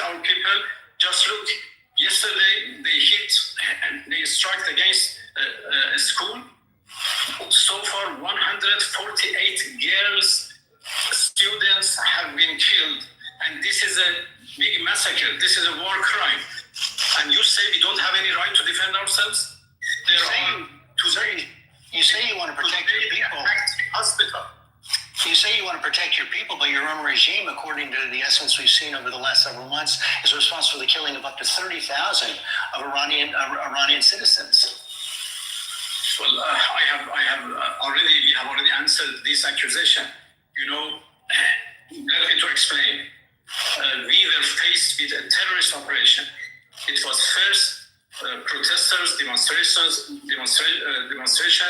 which was legal according to our constitutions. Our people have the right to protest and to go for gatherings and demonstrations. They did it from 28 December to 7 January. We had legal protests. Everything was fine and nobody was killed. And then on 8th January to 10, we faced with a terrorist operation. Armed elements were added to this question, and they started to shoot at our police forces, our security forces, and then they started to shoot at ordinary people, even to protesters. Why? Because they wanted to increase the number of deaths. Since the President of the United States had already said that if there are killings, he would come to rescue. So they wanted to actually drag him to this question. So they started to kill people. So that was a terrorist operation for 3 days, and the number of killings were exactly 3,117. And the names of those victims, all of those victims have been already published by us, together with their identification number. If anybody claims that the number is more, as you said, 30,000, 50,000, whatever, please show one evidence. Please add one more name to the list we have already published. So please be fair. Out of those 300, 100 people, we have announced 2,500 as martyrs because they were killed by terrorist elements. 200 of our police forces have been killed by those terrorist elements. If somebody shoot at a police department officer in the United States, how do you react? Do you just give him permission to do whatever? Okay, so I paused it. Did anybody want to speak about what he said thus far? Don't all attack the mic at once. It's a bunch of lies. Tiffany, I think Tiandra, just play all of it. I want to comment on so we can listen to more lies. Another one of Trump's demands is that they stop slaughtering their own people, and that's a really good point. It's unacceptable. Especially women and children. They slaughter them, and then they go into the hospitals. Anybody who was wounded, they go into the hospitals and finish them off. How do we know everything? Hold on. So who is that? Dude keeps saying it's lies. He said they provided, it was 3,000, not 30,000. How do we know he's lying? Because the Iranian people themselves, they're telling us. They're literally dancing in the streets right now that we took out this evil dictator, Khamenei. Hold on, slow down. Sure. Where is the evidence that 30,000 people, they said it or they gave evidence? The Iranian people. He said they provided the 3,000. He said that they were shooting at police. So that's lies? They were unarmed. They weren't armed. They were unarmed. How do we know? There's no media in Ireland. Listen, the Iranian people, when they can get to their Starlinks, they're uploading all this info. We have Iranian people in the room. Please ask them. Actual people in Iran. How do we know the number? That's all. We don't from the Iranian people. So would you wait a second? Would you rather trust the words of the person who slaughtered all those people? No, you're going to trust the slaughter. No, I'm not trusting them either. I'm gonna tell you. So this is what we're gonna do. Divine seemed to. Yeah, this is what we're gonna do. Instead of you people trying to do the either or side, we're trying to have an adult conversation, right? We're just asking for the evidence. That's all. Divine doesn't know the number. Divine can't point out Iran on a map. Neoliberal can't point out Iran on a map. Neither can I. We're just asking. Right. We just want to see it. 1 second, sir. We just want to see it. No one is agreeing with the regime. Dude, if you do that straw man one more time, we're just going to remove you from the room. Nobody here likes the Ayatollahs. Stop it. We're not here to bang. We just want to see the evidence. You saying somebody come into a room, you ping them, they're from Iran, they don't know either. They don't know. Just because you're on Clubhouse, I don't trust anybody. That's all I'm saying. For the evidence. I wanted to see it. I wanted to see it too, just for my own edification. It's not that I agree or disagree. I imagine it's closer to 30,000 than 3,000 for sure. I'm looking at Amnesty International right now, Ben. I'm just asking for the evidence. Cool. All right, put it in the chat. That's all. Don't ask us if we agree with the Ayatollahs again. The next person that does that will be blocked from the room for life. I'll just put you on a permanent block list. Nobody here supports the fucking Ayatollahs. Just because you can only have conversations based off of the fact that you agree or disagree and you want to bang, y'all can do that with the dumb room. Go open a healthy debates and do that dumb shit. That's all Devon was asking for. It's really stupid. I respect your commentary, but I was not behaving that way. No, Thank you, no. Do we want me to continue playing the clip? No. Yes. No. Oh, no? Wait a minute. Okay. Now Norm is citing Amnesty International? I thought they were Hamas. Yeah. Oh my God. In Gaza, the evidence. 2 years saying In Gaza, yes, they are infiltrated by Hamas. That's been proven. We actually busted them. Well, in Israel, in Iran, they're infiltrated by Mossad both ways. This is ridiculous. It does? Yes. Where's the evidence of that? The saying was going to the N-word. Oh, did you just pull it? Yep. Yeah, I never called. When did I call you the N-word? Yeah, 8 times. I have it on tape. When? Play it now, please. Wait, stop the room and play it now. No. Stop the room. Stop lying. You're a Christian man. Here, 1 second. You know about the sin that's called bearing false witness? Where does it say 30,000 on the Amnesty International site? Why change the subject? That's what we're talking about. Why did you bear false witness before God? Because I wanted to. I don't believe in God. Where's the 30? Where's the 30? And from my understanding of reading this article, be quiet, dude. Okay. Be quiet. Where does it say 30,000 on the Amnesty International? Give me some time, and I will pull together. Not some time. Not some time. So you posted a link. He's actually he wants to dig down and get granular in order to avoid the truth. You're done. We asked you for the evidence of the 30,000. You put something in. And I'm assembling it for you. And then before you even read it, I'm asking where the 30,000 on this is. Oh. He didn't even read it. Okay, so we don't have to. All right, somebody's got another one. This is Iran Intel. I don't know what that is. Where's the evidence from this one? The person that Googled. What is Iran International? Where is it? Who put that? Sober man. How did they get that number? So, Ben, I... 1 second, Ali. Sure, I'm asking a question. Go ahead. Where did you get the number from? Okay. They don't have that one either. All right, go ahead, Ali. Yeah, thank you for that. I have been looking up to see not exactly, approximately what the numbers are. And the numbers we're talking about is the numbers being killed by the Islamic Republic of Iran in the last 5 or 6 weeks. The numbers range from 3,100 provided by the government of Iran, as the replay showed, all the way to 36,000 people by different people. So my sources are from Public Broadcasting, Associated Press, and Wikipedia, which goes more in details, providing the sources that the numbers are coming from.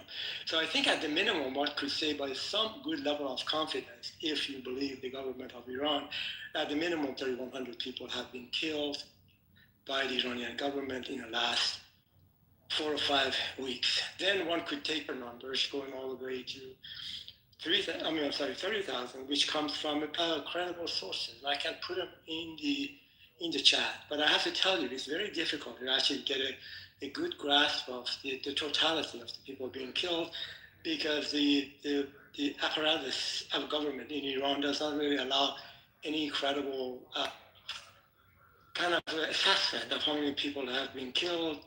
One could say, well, they're the truth, they being the Iranian government. Anyway, I'm just landing with this 3,100 to 30,000, actually 36,000. All right, so one mic, okay. One mic real quick. So what Sober Dude posted, Iran International Editorial is owned by Violent Media UK, privately owned company based in London. Violent Media has stated it is owned by a Saudi British citizen and denies state backing. So that article that Soberman posted said 36,500. And I said, well, who are these people? And I just said who they are. This is a UK-based Saudi British citizen-owned organization saying that 36,500 people have been killed. And what the gentleman just said, it was my point as well. People are saying these numbers. It's just like us saying how many people crossed the border, right? It was 50 million, it was 30 million, it was 10 million. These numbers, we just want the truth. I'm not down with anybody. I have no motive to side with the Shah or the Ayatollah. We just want to know what the hell is going on. I'm going on me. Well, Time Magazine's a better outlet, and I provided an article from Time Magazine. Time Magazine is allowed to go into Iran? Go ahead, T. No, there's information in the article. Okay. TT, go ahead. Let's listen to the rest.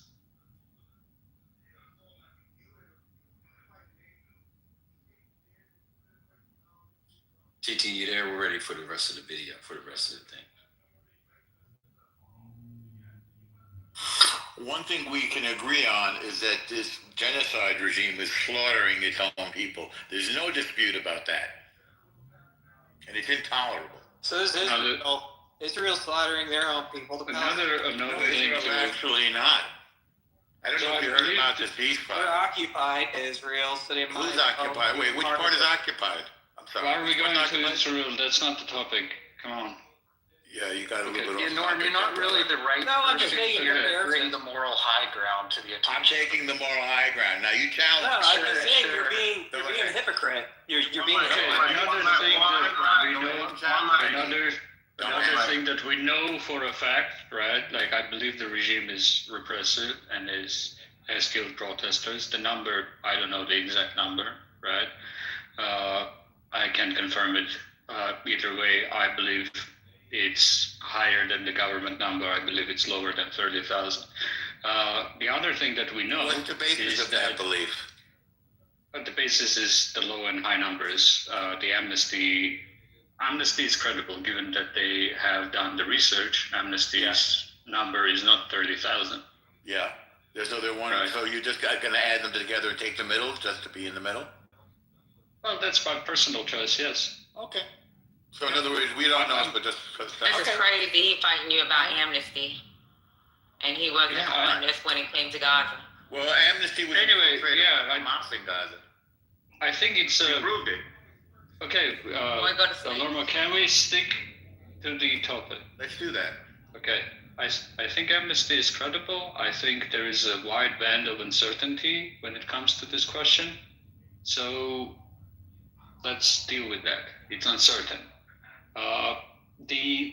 The other thing that we know that isn't uncertain, right?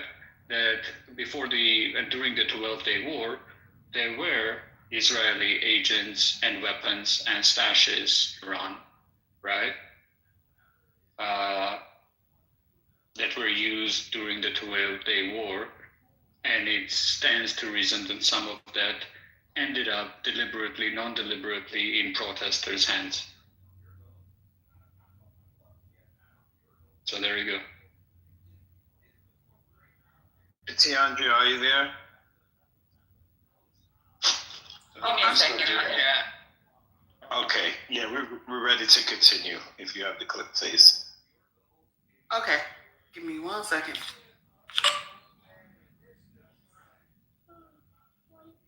Added to this question, and they started to shoot at our police forces, our security forces, and then they started to shoot at ordinary people, even to protesters. Why? Because they wanted to increase the number of deaths. Since the President of the United States had already said that if there are killings, he would come to rescue. So they wanted to actually drag him to this question. So they started to kill people. So that was a terrorist operation for 3 days, and the number of killings were exactly 3,117. And the names of those victims, all of those victims have been already published by us, together with their identification number. If anybody claims that the number is more,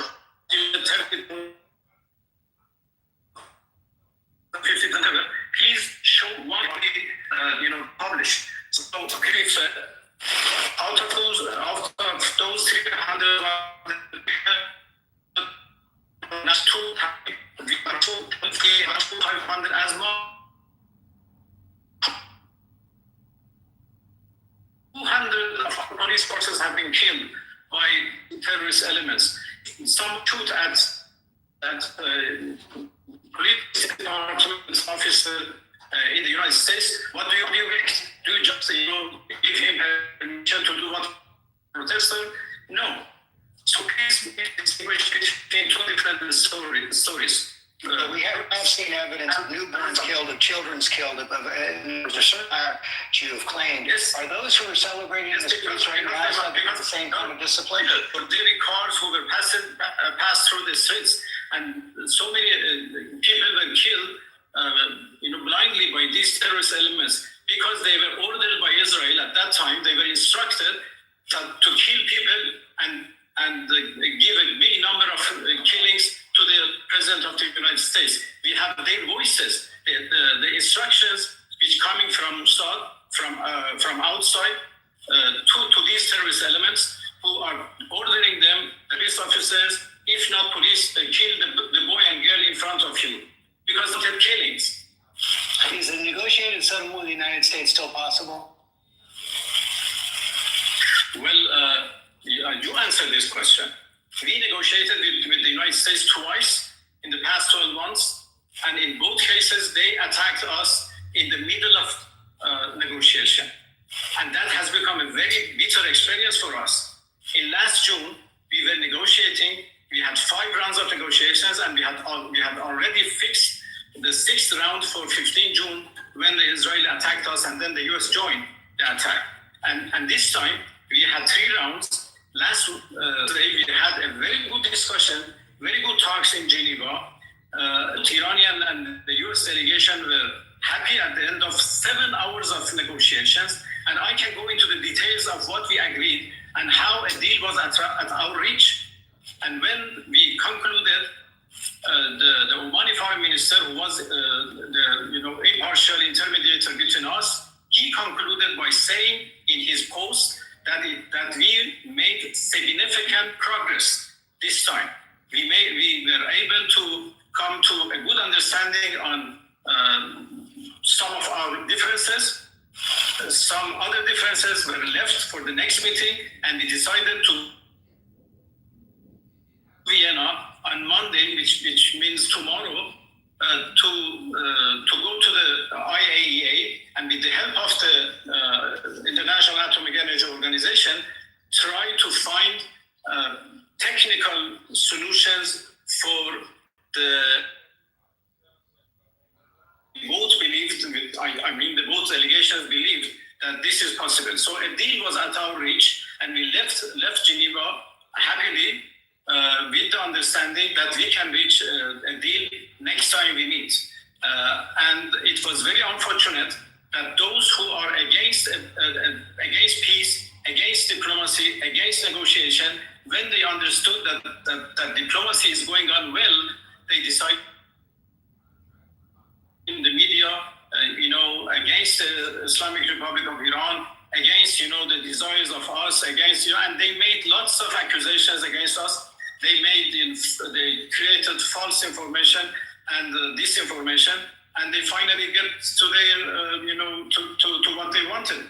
They dragged President Trump, they convinced President Trump to attack us unprovoked and unwarranted. Mr. Minister, thank you for your time this morning. We'll be right back. Join delicious from. Okay, that was the. Give me 1 second to fast forward, and I'll see what's going on with the rest of the cast.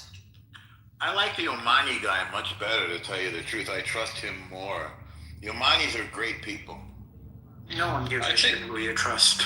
Yeah. I think I'll be allowed for more. Okay, can we move on from Norm? He'll kill him. Beg your pardon? Okay. They're all great Move on people. from Norm. They're great people. One mic. We do business with the Omanis. They're great people. I know you hear me saying one mic. Respectfully. What did you want So, to say? Lord just put in the chat, and I'm gonna see what else I can find out. Iranian drone strike hit an ammunition warehouse at a U.S. base in Erbil in Iraq. Secondary explosions and a large fire were observed at the scene. Also, IRGC is putting out numbers, which I don't believe, saying that so far the U.S. has lost 560 soldiers. I don't think there's any truth to that. So let's keep the current events going, guys. In this situation, anybody find out anything, I'm going to check this out. Again, shout out to Lord. You know, when we're thinking about the situation, I think when we look to the future, if the Trump administration is right and these guys collapse and all that occurs, it will be a win for them. That said, which, you know, I hope that occurs. That said, on the Iranian side, you know, the strategic logic is really you just have to survive. Like if you're the Iranian regime and you can stay in power and you can keep these attacks going and you can kind of keep oil prices going through the roof and you can do this until the summer, domestic support for the Trump administration will be like in the 20s. And that's the problem that they face is that the Iranian regime this by simple survival, and eventually domestic support will collapse and they'll be essentially left alone.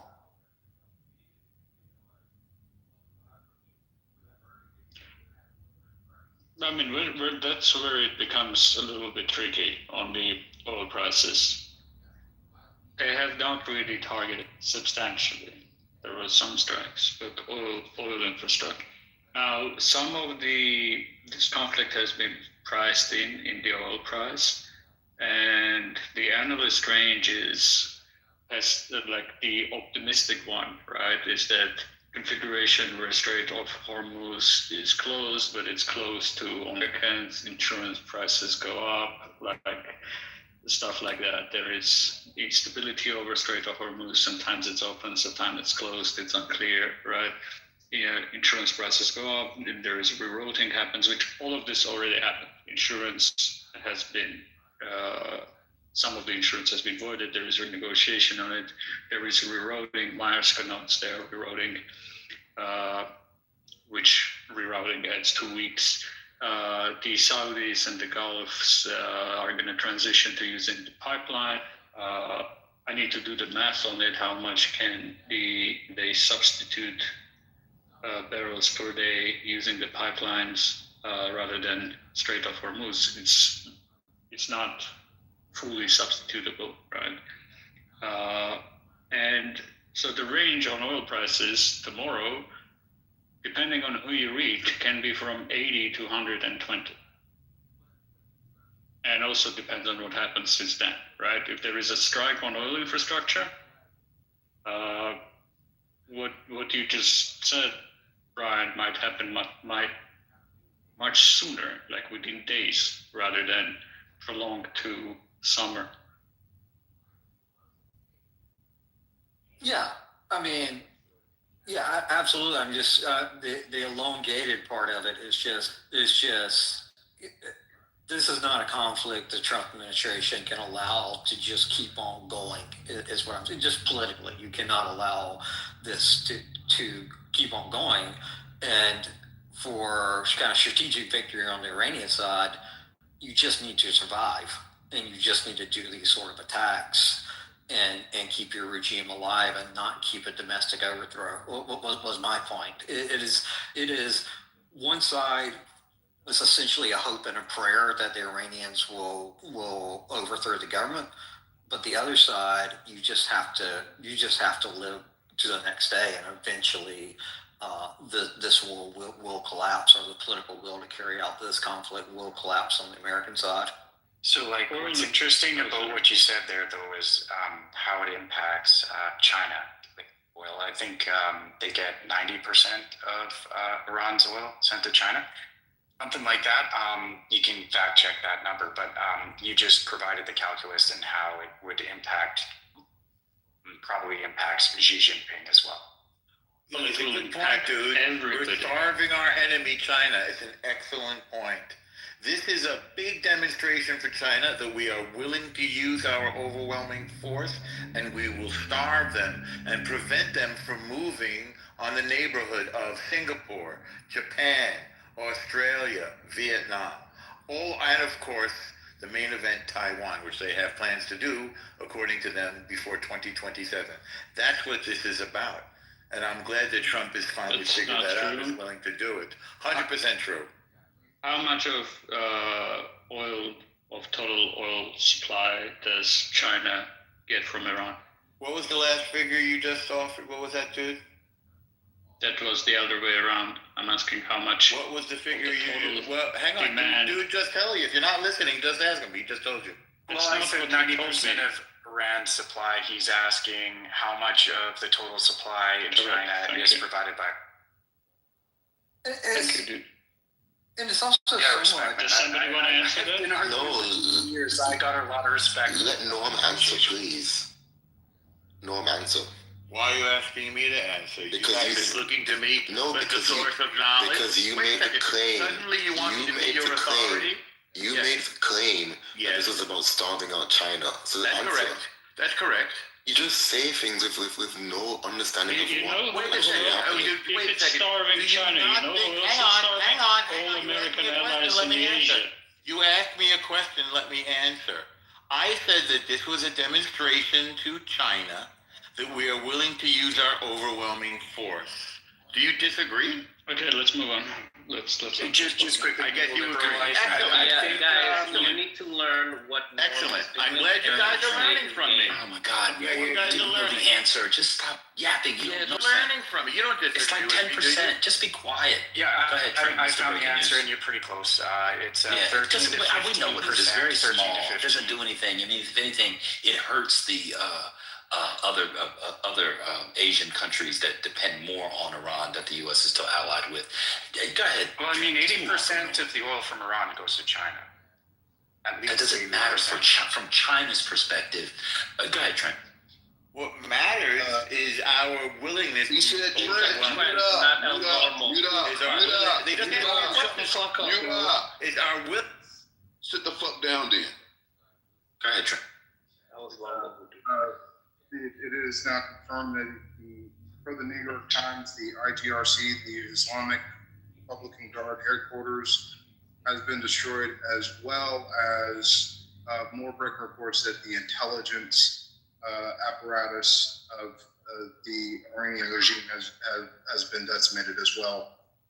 There were reportedly hundreds of soldiers inside the intel complex. No word on how many were in the IRGC headquarters, but both of those have been completely destroyed. Yeah, CENTCOM was tweeting that out. I saw that too. What else? Anybody else? Just one comment on that. It somewhat doesn't matter that it hurts China too, because it's going to hurt like a global economic disruption if you can disrupt the state of Hormuz and kill a bunch of energy infrastructure through the Middle East. Yeah, it's going to hurt China. It's going to hurt the U.S. It's going to hurt the globe economically. But for this current conflict, which was my point, is that economic harm is going to be fucking really unpopular in the United States, as is another elongated war with in the Middle East. And if you combine that and you're going into election year, that's unsustainably politically for the United States, which goes back to my point. For the Iranians to win this, only thing they have to do is survive. Like the only way the Americans win this is a hope and a prayer that the Iranian people rise up and overthrow the regime, which I hope that occurs. But I would put my bets on the Iranian regime surviving and eventually political support for this war in the United States collapsing.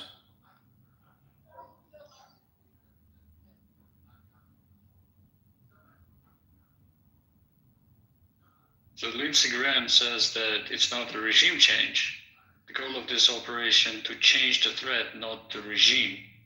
And then there are news that Israel believes it can negotiate with the Iranian President Pezeshkian from Israeli Channel 12. I mean, if you're the Iranians, you survive this conflict, and then you do a race as fast as you fucking can to a nuclear bomb. Like the whole religious teachings. You would think at this point that's got to go by the wayside, and you establish nuclear deterrence. It's gone. I don't think many people know what you're talking about, Brent. It's gone. It'll be within 2 years. If they're able to get back online, it'll be 2 years. If they, it might even be quicker. Well, I mean, and that's what people don't understand about Iranian enrichment. Like, if you're 60, like the technically hard part of Iranian enrichment is going from just uranium ore to, your 2% enrichment. Once you get it to 60%, it's not technically that hard to get it to 90%. And they have a shit ton of 60% enriched uranium. Now they got to do other stuff. They got to operationalize it in a bomb, and they got to put it on a missile. But they obviously have a decent missile tech. So all of that's not within the realm of possibilities. Like, they're in a corner. If the regime doesn't die, which I hope the regime dies. Don't misstatement the statement. But if they don't die, the logic for what they need to do next, I couldn't imagine it being more crystal clear, and that's likely what they're going to do.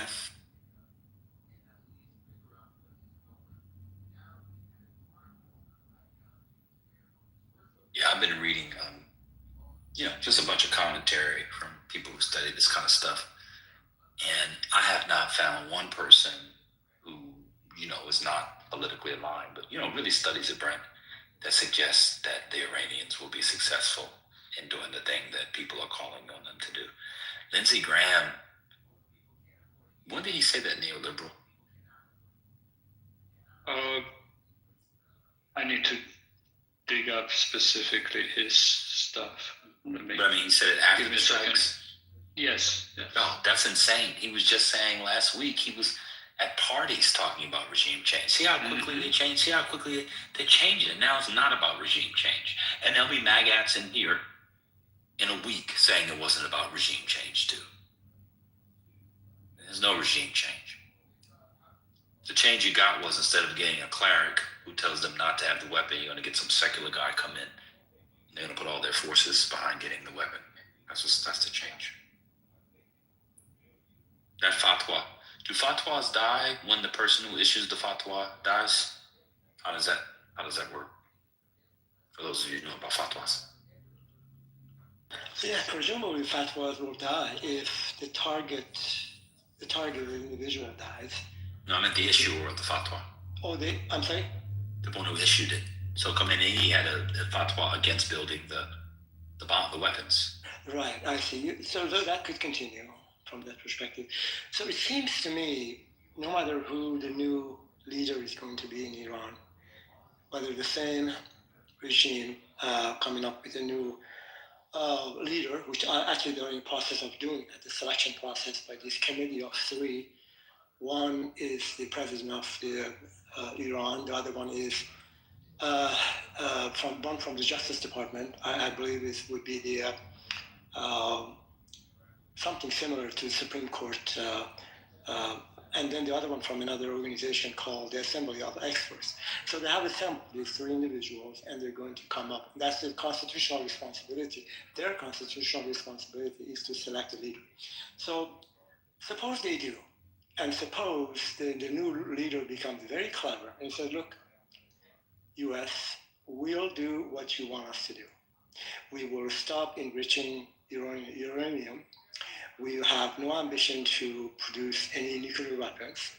Second, we'll stop all of our production of the long-range ballistic missiles. Also, we guarantee you that the Strait of Hormuz is not going to be blocked by us being the Iranians.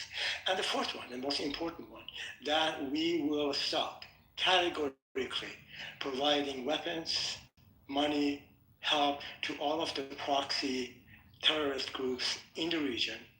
If these four promises are made, and there are some mechanism to make sure that these promises are complied with, then it seems to me it's possible that the U.S. may say, okay, we're going to hold you accountable to this, and we're going to put these mechanisms in place to make sure that you're compliant. So this way, probably the regime can survive, but this regime cannot be trusted.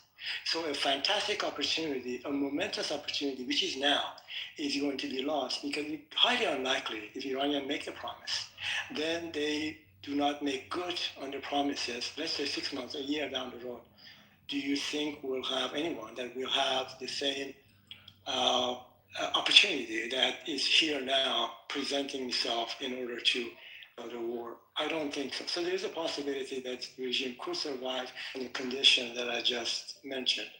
But that would not be a good thing. I'm going to say the last thing, any fool that trusts the Islamic Republic of Iran's leadership, it'll be a fool, and they have proven over and over and over again that they cannot be trusted.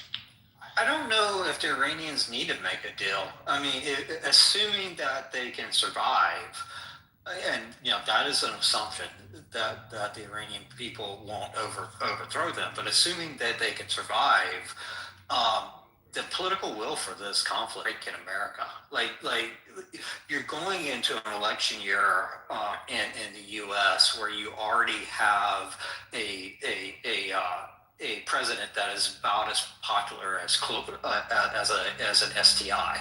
Like, he's already extremely unpopular. You're going to go into the sum of Americans, much higher gas prices and probably an even more unstable economy if this conflict kind of drags on. You're not really setting yourself up for a great November. And with that, I don't think this is politically sustainable. So the deal that you laid out, I don't know if it's necessary from the Iranian perspective. The other thing I'd say is, lots of talk of a collapse in the Iranian regime, and some of those scenarios can be positive, but some of those scenarios can be very, very negative. I mean, you could have more hardliners from the IRGC essentially take over, make the supreme leader essentially a figurehead, and then do the sort of things that I'm talking about. Already happened. Well, provide a nuclear, do a nuclear sprint and do those things. So, I just think this is a conflict. Obama said, "Let's bring back hope." I think this is like the neocon hope and dream, and hope it works out. And I'm just dubious that is going to. Yeah, you're probably right, Brent. I think time is on the Iranian side for the reasons that you just explained. So I'm not sure but the scenario you're presenting, it is possible in terms of the effect on the midterm elections in a negative way, particularly when the president actually at the one of the agenda that he was running on is basically no nation building. The focus is going to be on the predominantly on the domestic concerns of the country and immigration, taxation, and the rest of it. So the focus being pretty much is the other way around. Yeah, I do agree with you. Who knows what's going to happen? Yeah, exactly. A lot of us right now are just speculating, which is fine. The news is a little sparse, but I think hope is good. Lindsey Graham said it, on Meet the Press. Isn't that what was in Pandora's box? Hey, Neoliberal, can you look at the link that I posted, just see if you've played it already? It's super quick. It's with Lindsey Graham this morning. It's a different...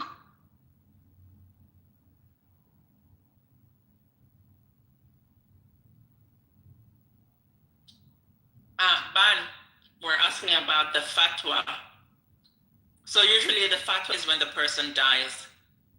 Unless if the fatwa is done as permanent and irrevocable, then it continues to a lifetime. It doesn't end until it's achieved.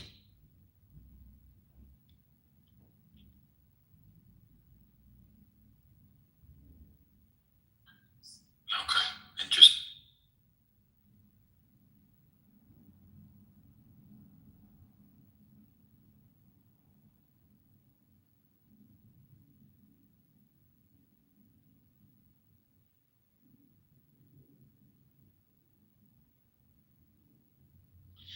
I just think that the tweet or the truth that Trump put out and that I put and Lindsey Graham's response is absolutely fucking nuts. I don't know if you've already addressed it. Scott, I think it's part of the same interview. There is a part It where is. it says, quote unquote, the goal of this operation is to change the threat, not the regime. But he puts it like differently 3 times. So we sacrificed all those fucking college kids that I read to Mola for fucking nothing. Yep. Do you want me to stream it? I can if you want. Which, the clip? Yeah. Oh yeah, it's a 2-second. Yeah, go for it. I got it. Yes. Sorry. Hang on. Hold on. Sorry. That's the other thing Scotty was listening to. We know why. We know why. So 3 U.S. soldiers died for fucking nothing. Wait, she's playing the clip that I put in there, Al, I hope.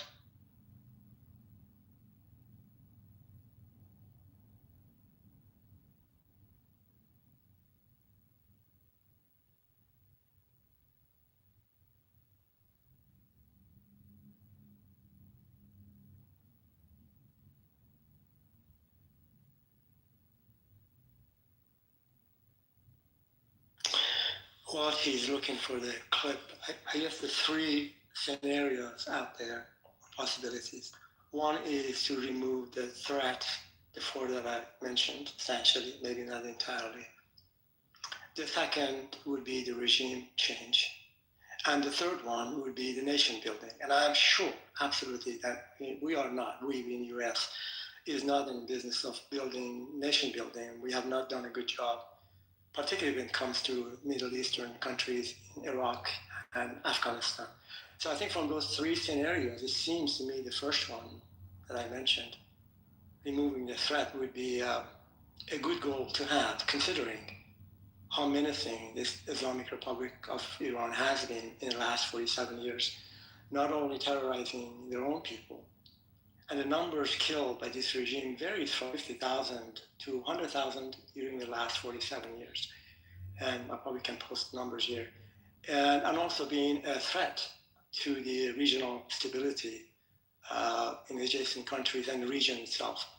And so removing the threat would be a good thing. At what cost, that has to be discussed and decided on. I'm sure people have calculated. What will it cost money-wise, time-wise? That's fine for human. Let me just land in here. And in terms of losing, American soldiers this war. So anyway, it seems to me that removing the threat, if possible, it's a good thing. Yeah, okay, if that is your warring to remove the threat, you have to physically go in and remove the threat. You can't do that with air power. You can degrade the threat, bomb the threat, but if you want to remove it, that's going to require ground invasion of Iran. Like that is the only way you could quote unquote remove the threat. So you're if the goal is that, the means that you're using to get to that goal are just by definition non-sufficient. So what I'll say is, like, you're talking about fully removing the threat with force, but so what about degrading that threat so much that the people could actually remove that threat? Well, then that's regime change. Like if you're trying for regime change, maybe that could occur. There's some evidence that the Iranian people don't like this regime, and maybe you can bomb the regime to a point that they would overthrow. I would just say, to counter that, one, that is a strategy of hoping and praying, and to defeat that strategy, the only thing this regime has to do is survive. And this regime has shown a remarkable ability to survive, through its various crises. And I would, if I had to take a bet, and this is not the bet that I want to go true, but if I had to bet my life savings on it, I would bet on this regime surviving versus that kind of hope and prayer strategy working out. Okay, and you know who else agrees? I have a one great second. screen. Sure, I'm please go going to ahead. play it before I lose it. Here we go. Senator, at the time, you agreed with the findings of the intelligence community. I want to play back what you said at the time. Take a look. Yep. The Russians did it. It was the Russians who tried to interfere in our election. Every member of the committee was the Russians. They didn't change the outcome, but they did release information listening to the Democratic Party. It did affect Hillary Clinton. There's only one person in Washington that I know of that has any doubt about what Russia did in our election, and it's President Trump. Senator, are you now saying that you... Okay, that's it, guys. Wait. So, Brent, I wanted to respond to he's making a very good comment. Any effort that is going to postpone by a year, 2 years, or 5 years, the nuclear production of the enriching uranium in Iran, and also delaying the production of the making the production of long range ballistic missiles, and also putting some checks and balances in terms of Iran's participation in the fueling the regional conflict. I think even if we can postpone that for 2 or 3 years, that's a good thing. It may not necessarily require a regime change. By destroying the infrastructure in Iran, the military ones, particularly the one producing the weapons, and enriching uranium would not be necessarily a bad thing to be done. So I don't think postponing it would be probably a better option. And I think this attack, it seems to me, that might be able to accomplish that. Yeah, and if it doesn't accomplish that, just wait, Brent. If it doesn't accomplish that, then what it will do is change the state of affairs of the region. And that could still be a benefit of the people suffering from this regime, and also American benefit as well. The neighbors in the region that are, kind of impacted by Iran, it's not only Israel. And I know that people in this room like to hate Israel, but they're not the only neighbor concerned with Iran today. So alternatively, one second, Brent. Alternatively, it can, and I agree with Brent, right? But this is all seems very positive.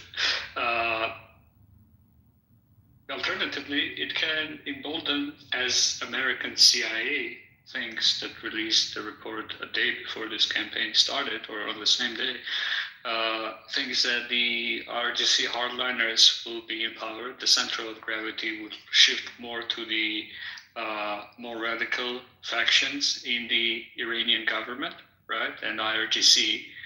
And given the asymmetry and costs of production of those weapons and access to oil, they can rebuild, right? So kind of a few comments on kind of delaying. One, I just find it kind of humorous because one of the big things that people didn't like about the JCPOA is that they said, well, this only delays the Iranians' path to nuclear bomb. It doesn't forever stall it. So, we did have an agreement.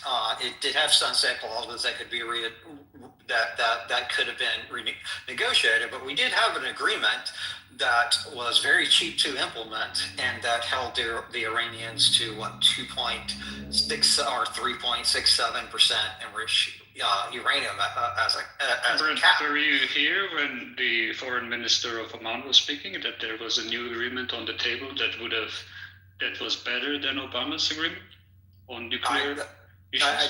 I did not hear that. Let me catch you up. Before this war, the Omani foreign minister went on Face the Nation, right?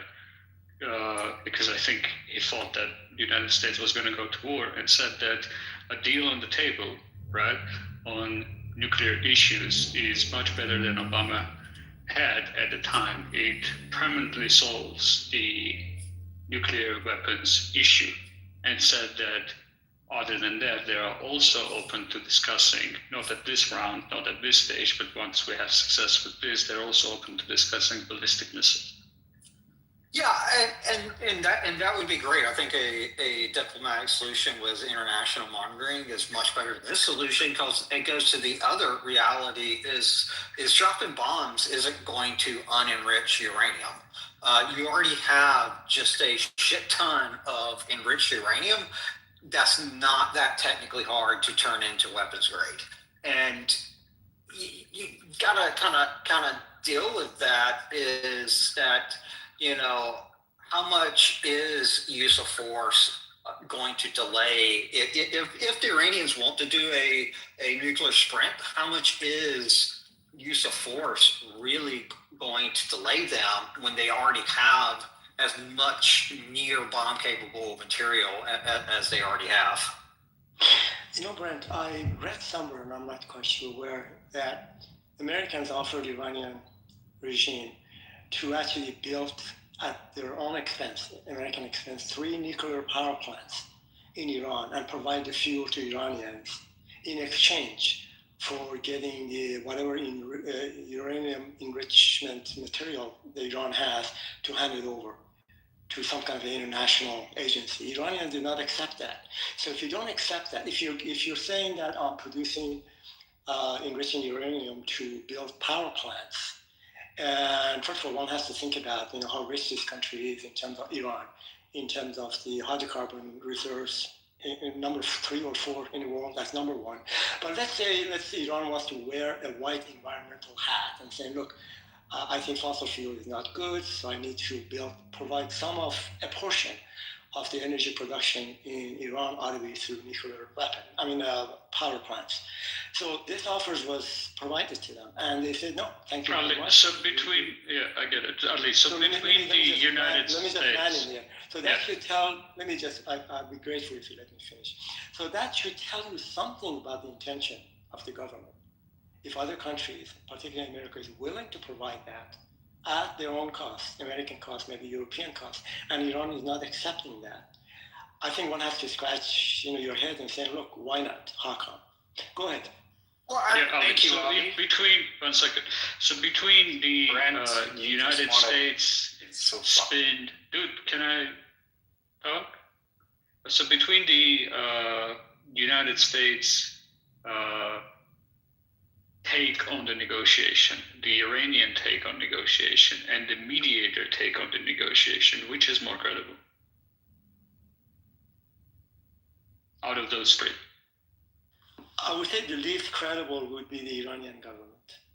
Okay, and between the mediator and the United States? I don't know. I can't tell you. Amazing. Well, I think the mediator take on the negotiation would be the most credible, right? The Omani foreign minister spoke to, right? I have no reason to trust on the state of negotiations United States, right? Because United States keep going into negotiations and then keeps in the middle of negotiations bombing the country, right? So in between those two, I agree that the Iranians, let's say, are the least to be trusted. But between the mediator and United States, given the behavior of the United States on negotiations and the last, if you remember, 12-day war with Israel, it started also in the middle of negotiation, right? When the United States bombed Iran, right? So, and given all the leaks on the negotiations coming now, that United States representatives didn't even seem to understand. Washington Post did a reporting on it. It seems the Omani guy has the most credibility out of those, right? The Omani guy said that the nuclear weapon, they have reached basically an agreement. He asked for more days from the United States, went to face the nation, spoke on it, right? Said that basically we have the solution to the nuclear issue. And the other issues, they're open to talking after this is done, including on ballistic weapons. On negotiations, it's also important to just remind people that it is really the U.S. that has a longstanding inability to stay in a negotiated solution. It was the U.S. that originally left the JCPOA when all parties were essentially in agreement that the Iranians were in compliance with the uranium enrichment targets in the JCPOA, and that if that wasn't the case, there was a mechanism for the United States to kind of show as facts that show that the Iranians were not meeting targets. So it always think it's good to look at things from two perspectives. I hate the perspective of the Iranians. They're religious zealots that harm their people. But if you're looking at it from that perspective, it is the United States that are not trustworthy negotiators.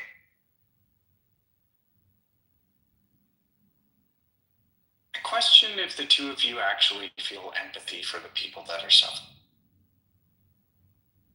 We do. That's why speaking for me. He's bringing up some really good points, and it's just interesting the rhetoric that you two have provided in response. I'm sorry, do you feel empathy for the 108 children that Israeli and US strikes killed? We can do those things either way. Why is your presumed humanitarian illegal bombing campaign is going to... Oh, I sure do. And I talked to you about Ben Gvir a long time ago, and I'm no fan of his. Ben Gvir has been any of this. Talking about 180 people that were kids that were killed in Iran. So you just care about those 108, but you don't care about the 20 to 30,000. Did I say that? Lives or do you infer that somehow? No, that's what your rhetoric was inferring. How is my rhetoric with inferring? The question of whether or not I cared about 108 people. You asked me a similar question yourself. What's more, 20 to 30,000 or 108? You started the who cares about who comes. So it's utilitarian my point for you? Is that it is the number of people and the rhetoric that's provided by you and Brent seems to not care at all about the suffering. That's not what they're saying. Yeah, DM you with this. So just to kind of respond to that briefly, caring about the great suffering that the Iranian regime is doing to its people doesn't mean you do logical things that cause more human suffering. And those things, international politics is a game of cost and benefit. I think the cost of doing what the Trump administration is going to do in terms of human suffering, in terms of U.S. power, are going to be more negative than positive. We'll see if I'm right or wrong. But then to equate that to not feeling empathy for people that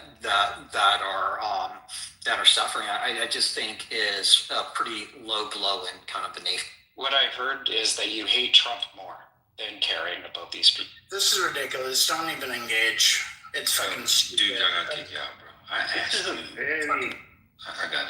asked you to people having a good conversation. We asked you to stop. Please stop. If you don't stop, I'm going to make all of us listen to Totem Pole. I'm going to pin Totem Pole in the room. I'm going to give him the floor for 10 uninterrupted minutes. Oh no. So if you all, I know I will be violating the rules of the Geneva Convention on torture. But if you stop, Alexa, stop. That's the French press. If you don't stop, I'm going to ping in Totem Pole. And he's going to get 10 minutes uninterrupted. Stop. This has nothing to do with Donald Trump. Come on, people having a good conversation. Chill out. Can I go ahead now that I'm on the app? Excuse me, Ali. Sure, please. Let me just, if it's okay, and I don't know if you played the clip. I can now play the clip. It's very brief. It's of Kristen Welker and Lindsey Graham responding to a post that was put up by Trump. It's 30 seconds. May I do it? Please. Thank you. Okay.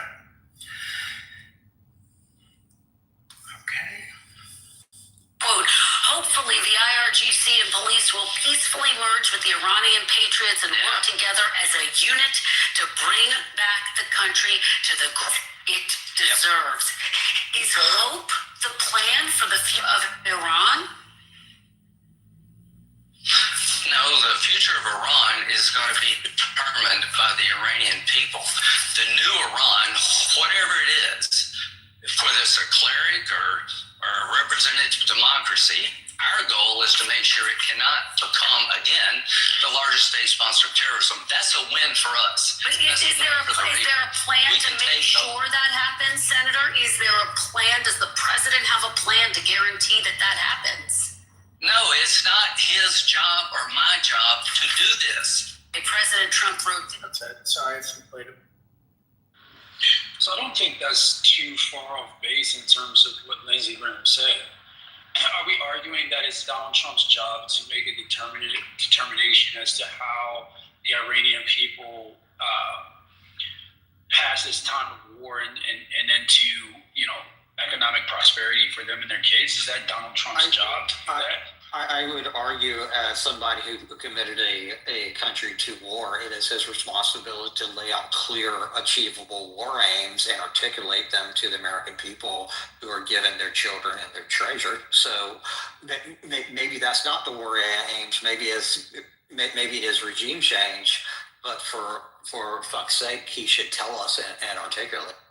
Well, wasn't that what he did on Saturday at 2:30 in the morning when he appealed to the Iranian people to take to the streets and take back their government? Sure, he did.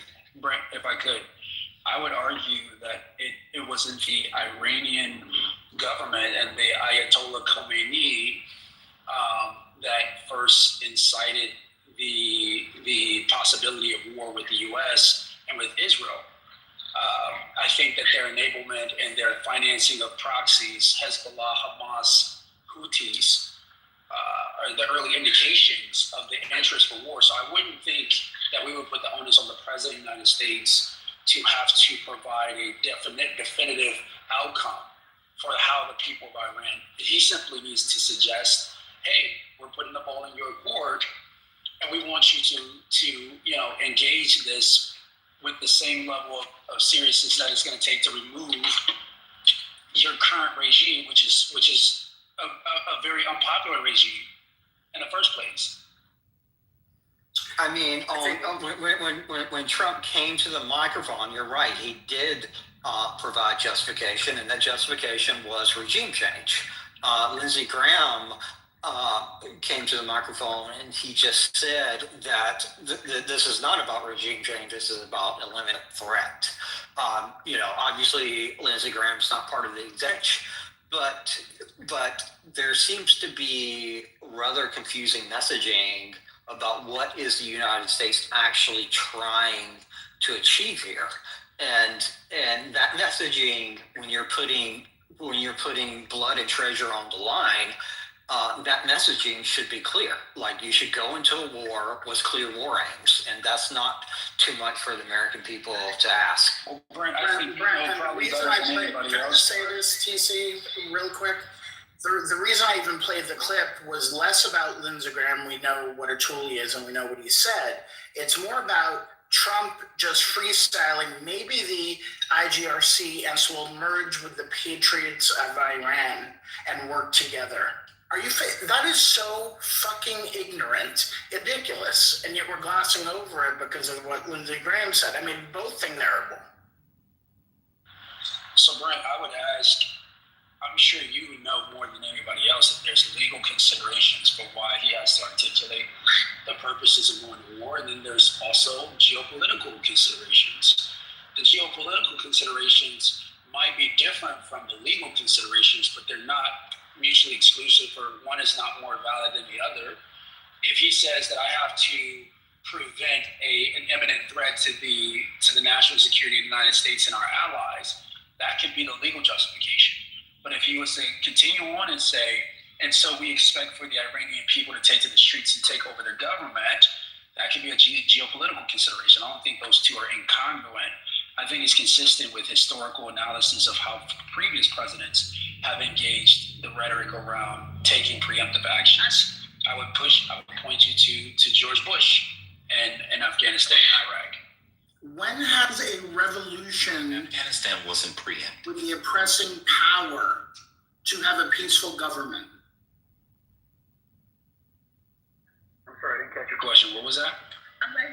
It wasn't even to you. If you want to respond, it's fine, but just generally. When has a revolution teamed up with an oppressive power? Well, we know that the United States fueled guns and munitions to what would have been present day the Taliban in Afghanistan when they were warring against the Russians.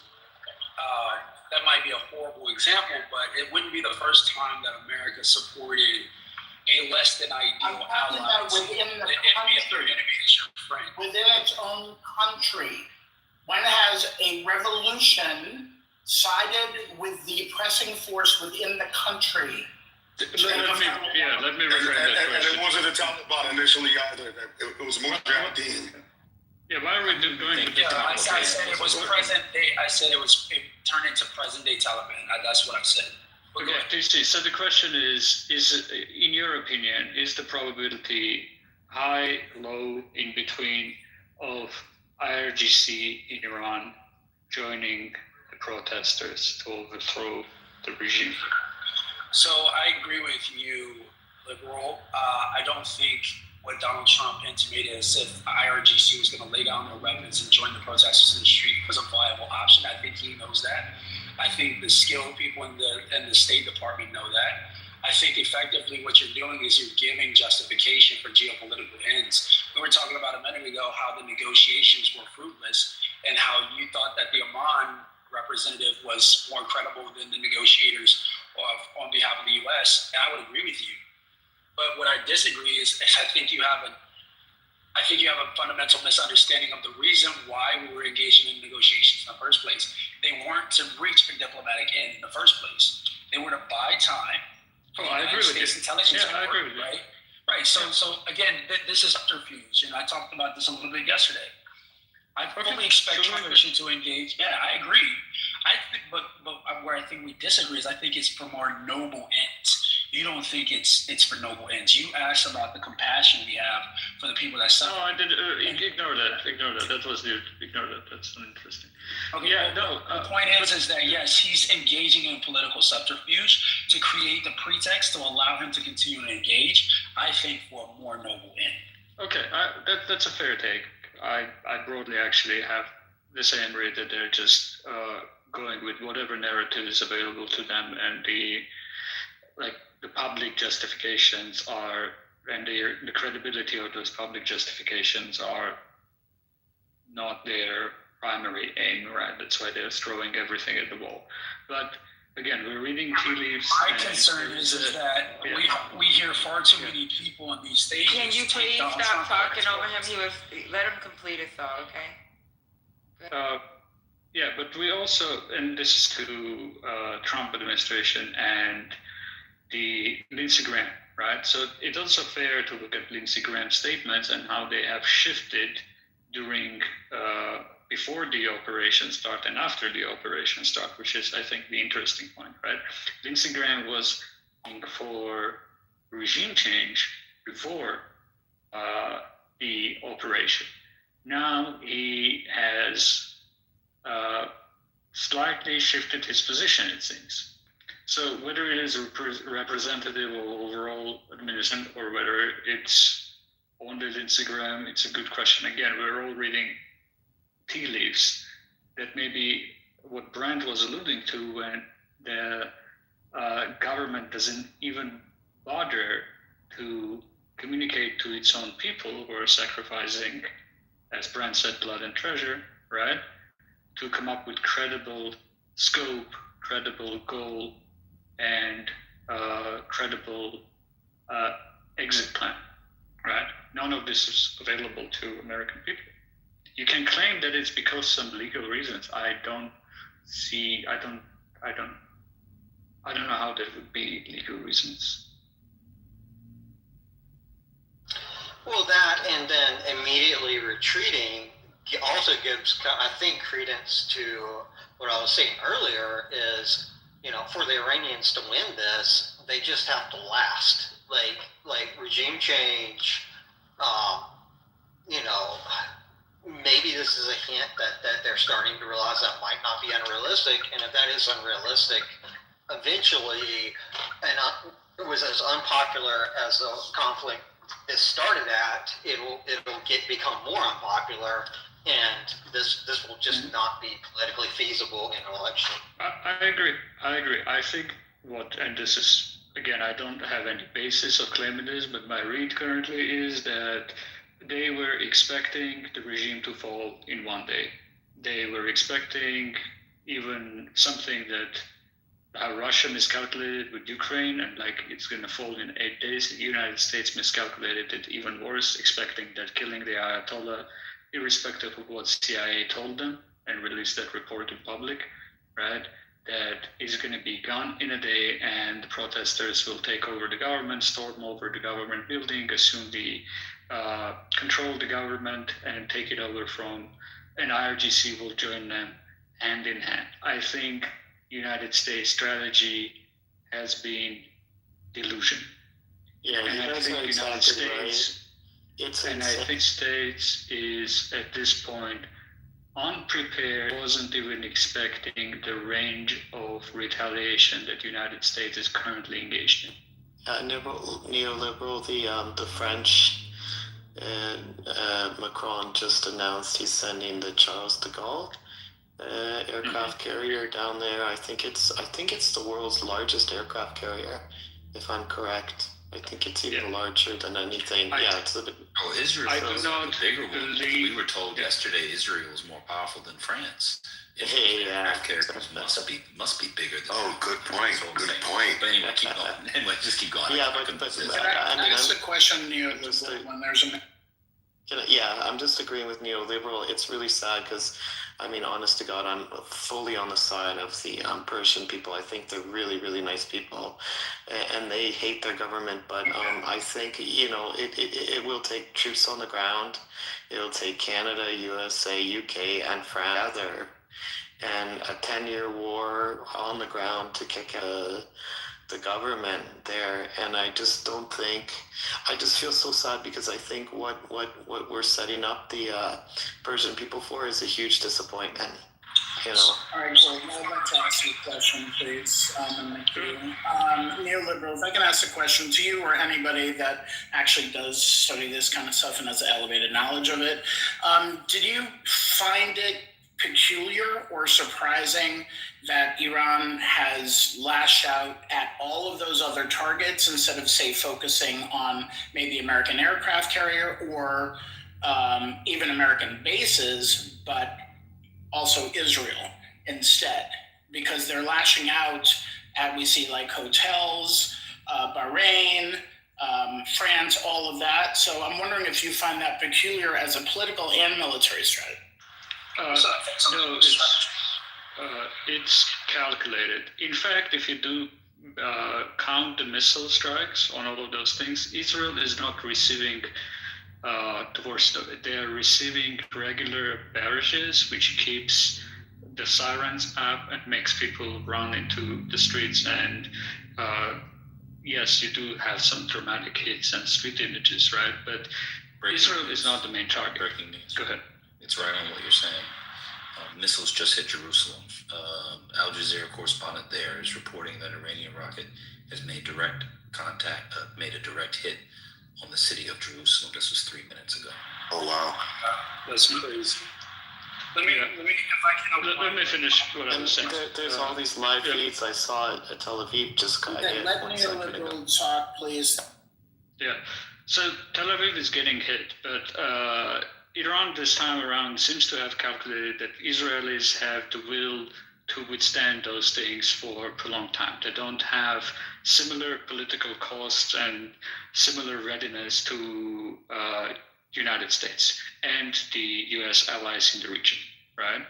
The U.S. allies in the region and United States don't have the same political capacity to withstand this type of fire as Israel does. So Iran has judged that Israel is a stronger element, and it has that's why it has concentrated its fire on the bases and the U.S. allies in the region, and is also extending it slowly to Europeans. So if I can opine on They that. have explicitly, one second, they have explicitly stated it.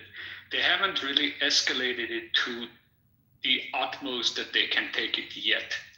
That is the implicit threat in what they're doing, also with the closure of the Hormuz, that they're going to strike oil infrastructure next. Yeah, you're right. Like neoliberal, like I largely there's agree. no. Let me just respond here. I largely agree with neoliberal, but I think there's an additional consideration as well. I think it's a legal one.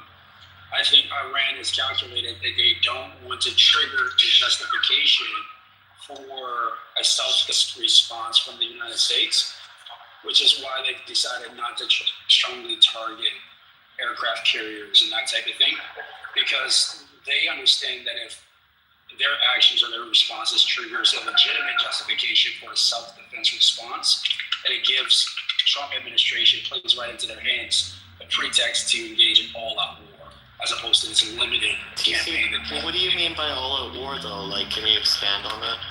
Yeah, I mean, boots on the ground. I mean... Okay, there's no fucking way anybody's taking over Iran. Okay, neoliberal, I have a follow-up question, if I may. A follow-up question.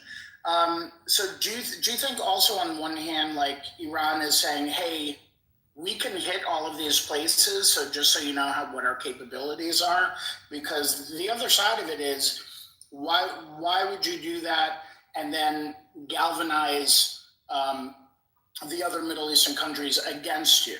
I'm just trying to figure that out as a strategy. And I understand, I appreciate your take on Israel and why, and what they're willing to. Yeah, Scotty, I think to tie it to what TC was saying, I actually agree. I think there is, while this is part where American analysts are still not catching up, the Iranian regime is now treating this as the next, weeks, hours is going to last as the final stand and the final survival. Either the regime dies or this is existential for them at this point, right? So they are ready to unleash everything they can, and they're going to go up the escalation ladder, but they are not going there immediately. So I agree with TC. They are not really going to go for, let's say, a tanker that's going to create a mass casualty event that is going to drive in United States even more. But that doesn't mean they're not going to escalate slowly, right? The neoliberal, if it's existential, there's no doubt that they'll sink all the aircraft carriers, because they can. It's proven they can. It's existential, but that doesn't mean they are suicidal, right? It is existential for them, but their aim of how to win this is not only to survive, as Brent said, but reestablish, not only outlast, but to reestablish deterrence. To the moment they make United States and the U.S. allies that are going to be calling the United States to stop this, right? To feel pain. Yeah, so they're bad. Stop this. Their bad is that the American public and the European public will collapse before the regime collapses. Yeah. Okay, give me a second. I'll wrap it up and then you can respond. So there is something to what TC is saying. Deterrence cannot be there is a balancing act in there, right? Like if they overplay their hand and sink a U.S. carrier, that makes their problem worse, right? So the escalation ladder, we're going up on it. The problem with this is, of course, this can backfire and accidents happen, and this may escalate into a much larger war. But the United States has taken it here. So I would dispute that they have the technical capability to take down a carrier. Those carriers, are protected by the SM systems are pretty capable anti ballistic missile systems, and also is a lot technically easier to kind of hit a area target was a ballistic missile, say launch one towards Jerusalem or launch one towards a U.S. base versus a kind of a relatively small maritime target like a carrier. So I don't put much faith in the ability of the Iranians to sneak in here. I mean, there's no doubt that the Iranians can create a fucking massive mess. All you have to do is even just threaten the Gulf states with a bit of chaos, and then they lose trillions of dollars in investment, right? Like last time I was in Dubai, it's all about outside investment. Dubai is like, I think 80% of the money comes from the outside world. It's people investing, tax havens, vacationing. There's like a million Russians just on the one beach where I was staying, right? They're all outside investing, and all Iran has to do is make it an unattractive place. Everybody pulls out their money because they think it's, news. Yeah. Scotty, if you're on the stage, I can see. See here? Oh yeah, I'm here. Yeah. Yeah, this was from Al Jazeera. So they just basically said that Trump, I put it in the chat. So sorry, Trump, sorry about that. Trump opened to talks with new Iranian leader. White House official has told Al Jazeera that Trump is open to talks with new leadership following the killing of the Ayatollah. Nah, it's the pressure he's getting from the Gulf states. They're calling him up saying, hey, make a deal, Yeah, you don't need to 2 cents everything. You know what I mean? Let the conversation flow. You don't have to respond. No, I think this is exactly what I said yesterday. I think this is the same play. I get excited when I hear stuff like that because I said this, I called this out yesterday. It's the same play we did in Venezuela. Watch what I tell you. Trump is very predictable. It's pattern recognition. He's going to do the same thing he did in Venezuela, and it's highly effective. That's my bet. How is it effective here? I just told you that they hit Jerusalem.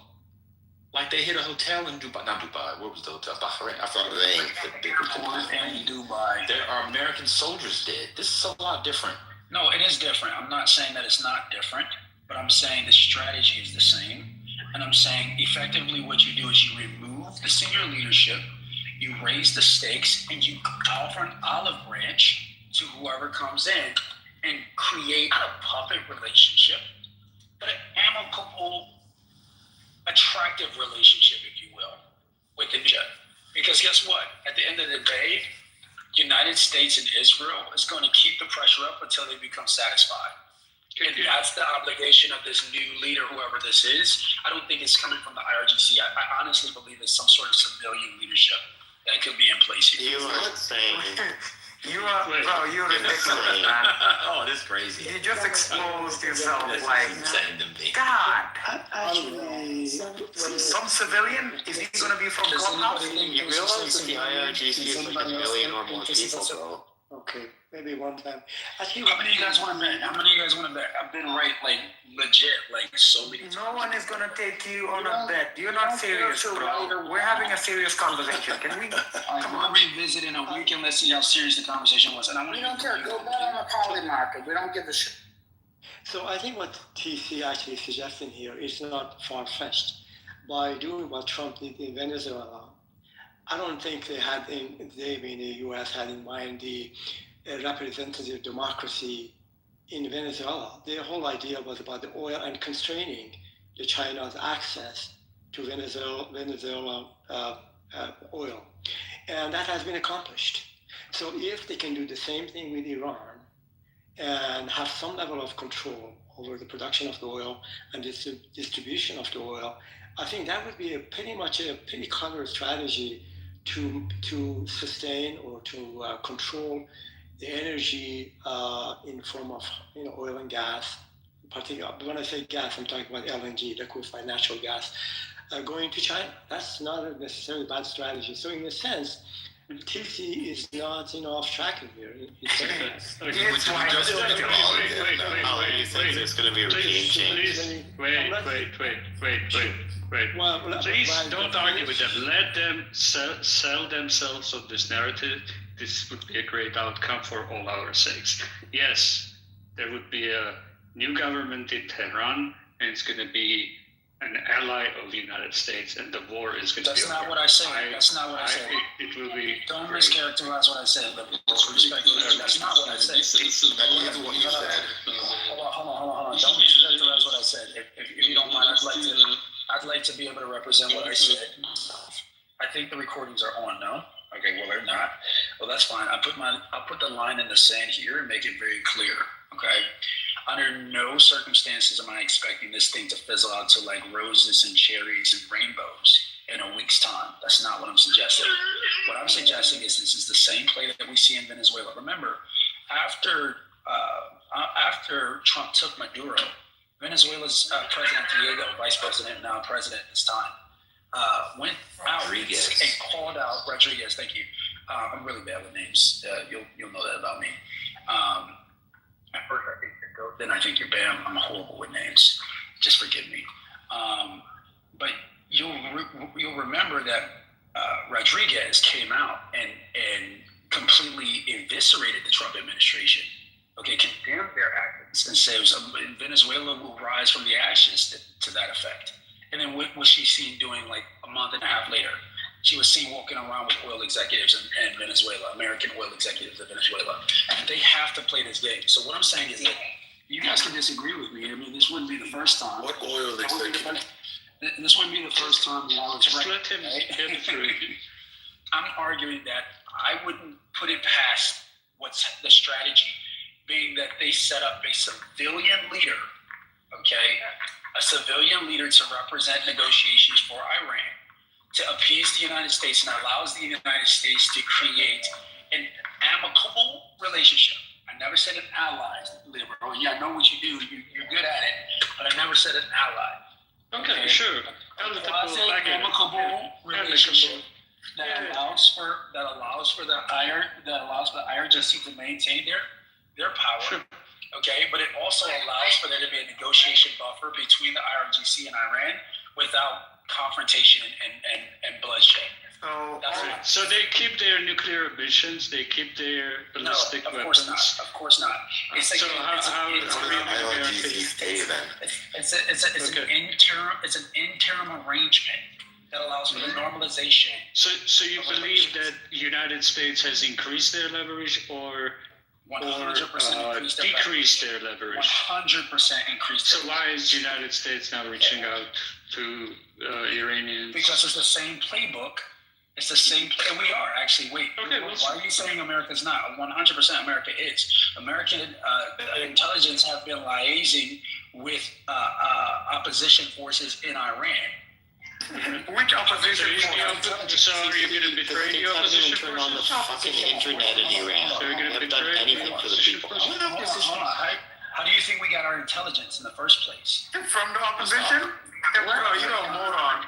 From Mossad. I know. I believe there are at least two Iranian generals that are spies for the United States. Let me ask you a question, Mama Dude. Yeah, that's the point. That's what I'm called. That's what they're called. So they're not opposition. They are opposition. They are opposition. That's not how that works. So here's the thing, right, Mama Dude? And I'm gonna go ahead and mute up because I see the temperature in the room rising a little bit, and that happens when I seem to speak. And that's okay. But Mama Dude, I'll ask you a question. What are you gonna say next week when it comes out that there's a civilian leader that's leading the negotiations in Iran? What are you going to say then? How stupid I am? No, I'll eat a pork chop. I'll respond. I'll eat a pork chop. And wait, I'm going to stop you. The civilian leader is the leader of the country. Yeah, he's a civilian leader. He's a civilian leader. What do you mean, a civilian leader? He doesn't know that. Yes. That's the problem. Yes. He doesn't know. Yeah. I do know, and you're the one that don't know. You literally just called Delcy Rodriguez President Diego. This man knows nothing about Persian culture. What are we doing here? I thought we were having a gentlemanly conversation. The civilian leader will lead the conversation like it would be a change. It's already a civilian leader. Mama Do said. Yo, stop calling me that. What is wrong with you, dude? I'm Lord Balfour, dummy. Okay, so again, are we going to go back to having a gentleman conversation, or are we going to go back to name calling? See, the United States hasn't even put in free internet for the Persian people. The United States hasn't been able to do anything for them at all. What are you talking about? Imagine Let's calling Delcy finish Rodriguez President Diego, and now you're telling us about a civilian government. My lord, give me a second. Let's let TC finish so that temperature doesn't rise in the room. TC, please, just focus on your point. Not even 2 minutes ago, when I said it would be a civilian leadership that leads the negotiation with the U.S., Mamadou came off mic screaming and hollering, talking about how stupid TC was. TC, Right, but now, you just were wrong. You just, yeah. I think I've made my point, and we'll let the conversation grow organically. All right. I think the reason that Trump is actually coming back and possibly meeting with these people is probably pressure from the Gulf states who have like zero fucking of their own defenses. They have nothing. They're holiday resorts. They've got a lot of money invested in Washington. They've got close friends there. Dubai, Qatar, all these countries are coming to Washington and say, hey, calm down. You're chasing away all of our trillions of dollars in investment. That's what's happening. TC, I will agree with you, right? And no need for a bet, but I'm interested. So I would agree with you if outcome of this, whatever government is in place, whoever the leader is, if they substantially limit their ballistic program, right? You would be right? I currently don't believe that it's going to be on the table, right? And that will communicate to me that the United States actually lost leverage rather than gained, right? So that would be because if United States manages to disarm Iran, right, your narrative would be not cope, not a narrative that the United States is going to tell itself to spin the domestic narrative, but it would be actually true. If the United States manages to substantially limit the ballistic weapons of Iran, I would agree with you. Okay. I don't believe it's going to happen. Okay, great. I love that because that at least creates an environment through which we can see how Donald Trump can be effective in this strategy, right? So I would argue in response to that we don't get there first. What I would argue is we first get to regime change, okay? What regime change? Okay, define regime change. Let me explain, okay? We first get to regime change, which again is some sort of buffer, call it like tribunal or some sort of like committee, whatever it's going to be, right? I don't know exactly. Something that is outside of currently existing procedure, some other procedure? It could be some sort of amalgamation of various different representatives from the region that share the interests. It could be Qatar. I'm sorry to interrupt. I'm just trying to what I'm saying is there's make the lines clear. They currently have a process of 3 people: Pederskan, the judicial lawyer, and the other guy, I forget. They are going to select a new supreme leader. And so they have a process. You mean some process outside this process? Some other process? No. We don't have to disagree as often as we used to. This can certainly be the case. But I'm just laying out the case for how it would happen, okay? There's effectively some internal motion that creates an amicable situation between the United States and Iran that allows for there to be a proper installation of a new government that is able to negotiate with the U.S. outside of contentious and like. That's what the Trump already not doing it. Trump is negotiated with Pezeshkian. Israel said that they are negotiating with Pezeshkian without any. Do you think they're going to negotiate with Pezeshkian on basically? I'm going to be honest. You're going to destroy. I'm going to be honest. Pezeshkian is the current president. Do you think their negotiation will be you're going to step down? And, I don't know. Honestly, I don't know. What I'm saying is the play is very similar to what we saw in the. And this is how he is saying. Casey, you're losing me. I'm trying to get specifics, and I don't have specifics. I'm not going to be able to predict specifics. And I think okay, a shape of specifics, like not names of people. There is currently a succession plan, Article 111 of their constitution, through which those 3 people select a new supreme leader. right? Trump and Israelis already said they are going to be negotiating with Pezeshkian, who's a civilian, right? He's not IRGC. He's also a reformist. The old government before the war started were reformists, by the way. So that is the same regime, right? So if your constraints on America wins is that there is going to be a new regime, right? Not these people, but they're going to concede that they're going to hold some other process with involvement of Arab states or whoever, and there is going to be transition to other form of government, right? Is that what you're saying? What I'm saying is that the way it currently exists, this is an untenable situation for the United States to negotiate with Iran as long as we're on a war footing. And the Trump administration strategy, right? Let me just finish it. And we're not going to have specifics here. We're not even 48 hours out from the initial strikes, right? More than 72 hours out from the initial strikes. So I'm not going to have specifics, right? We're all postulating here. But based on what we can discern from Trump's successful efforts in terms of destabilizing and then stabilizing again, is that he's going to erect an interim government entity. I don't know if it's a committee, tribunal, whatever it is, right? That's going to create amicable environment for negotiations. Now, what I think could potentially happen, and is also likely, is that we resolve that there will be no more supreme leadership in Iran, and that it will fall to pure democracy, and they will retain their democratic model with the president.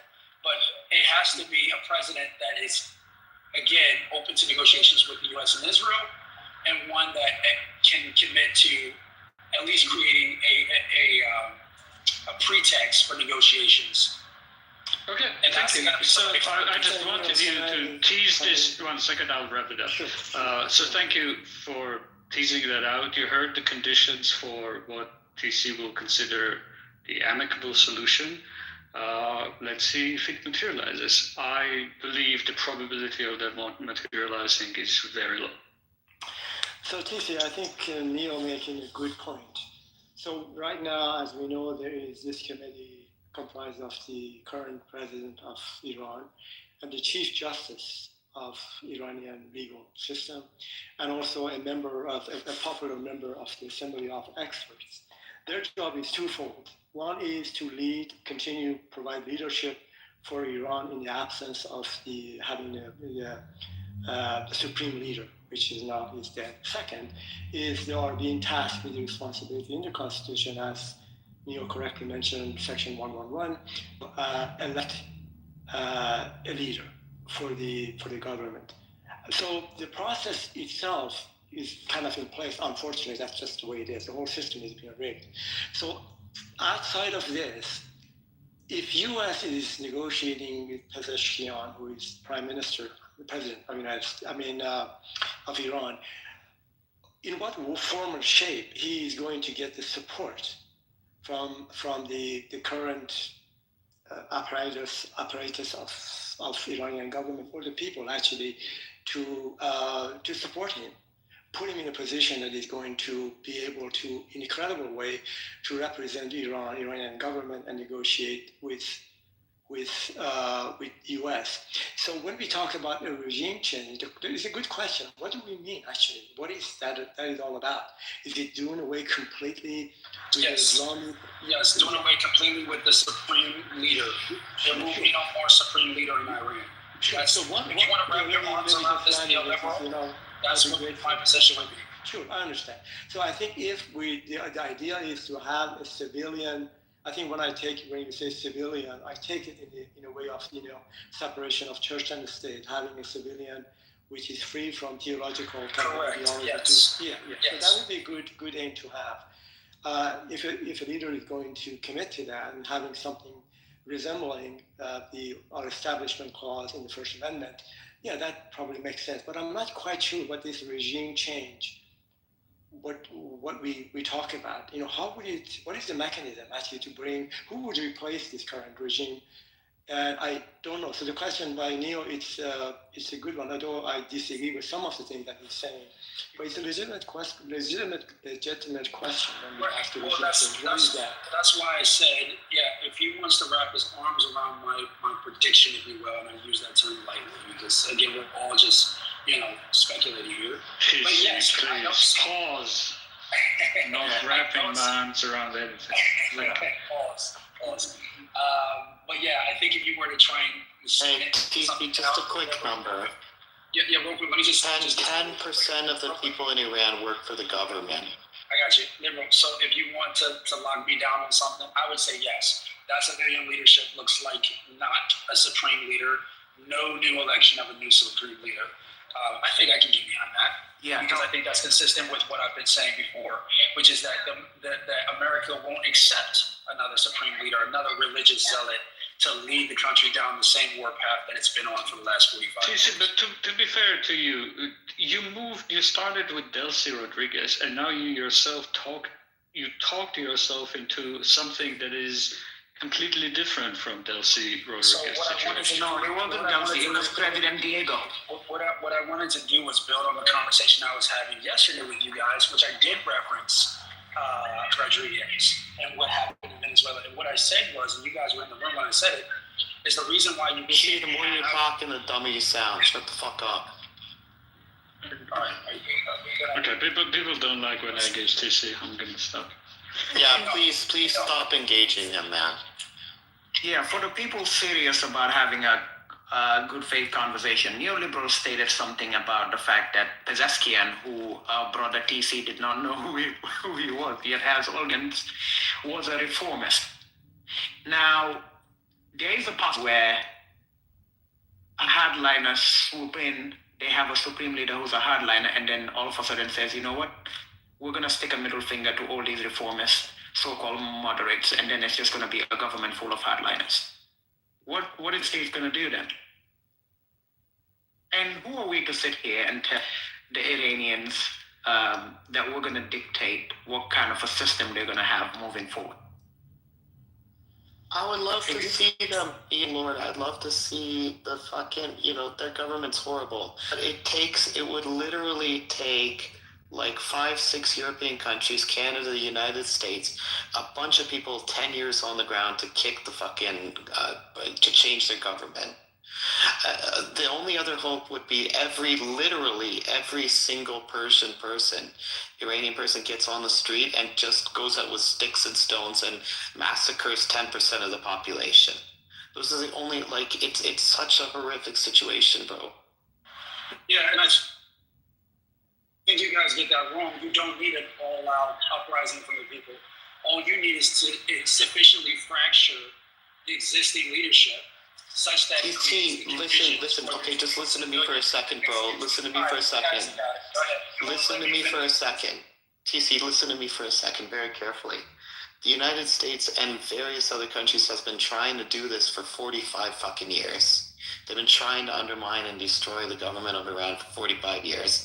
I hate the government there. They're evil. It's not that easy when you have literally 10% of the population belongs and is employed by the government, right? So if you have 1 in 10 people acting as spies, people you can't trust, it's a complete revolution of everything.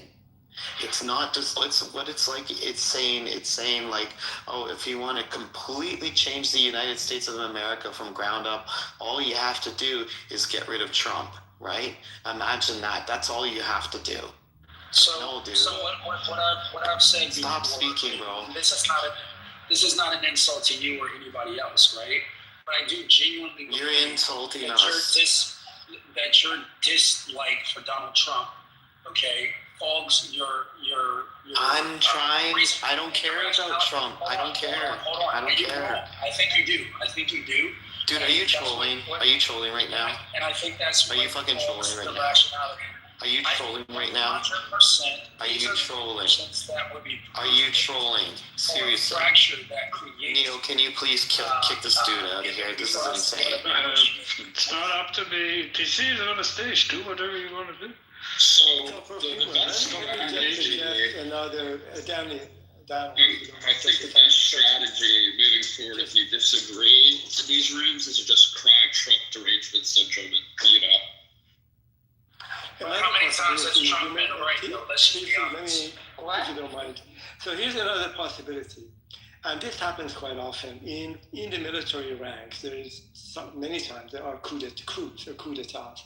There's a possibility that a very ambitious, high-ranking officer. Well, I hope you're right. Coup d'etat. Well, yeah. Let me just finish here. So having could be possibly an individual in military who was more of a kind of a liberal leaning and not being necessarily a hardcore Muslim, to have a coup d'etat and take over the government for a period of time, which we call transitional period or maybe provisional government, and provide some space and room for people to regroup and decide how they want to move forward. The problem with this approach is, which is possible, I would say, I don't know, but it's possible. It's been done before. But the problem is these generals, they come on board and become leaders of the country. They don't leave, they stay. They stay on for decades on. So that is one possibility. So it does not have to be boots on the ground, and it does not have to be 10 years of a war against Iran with people, the Western countries to be, in Iran.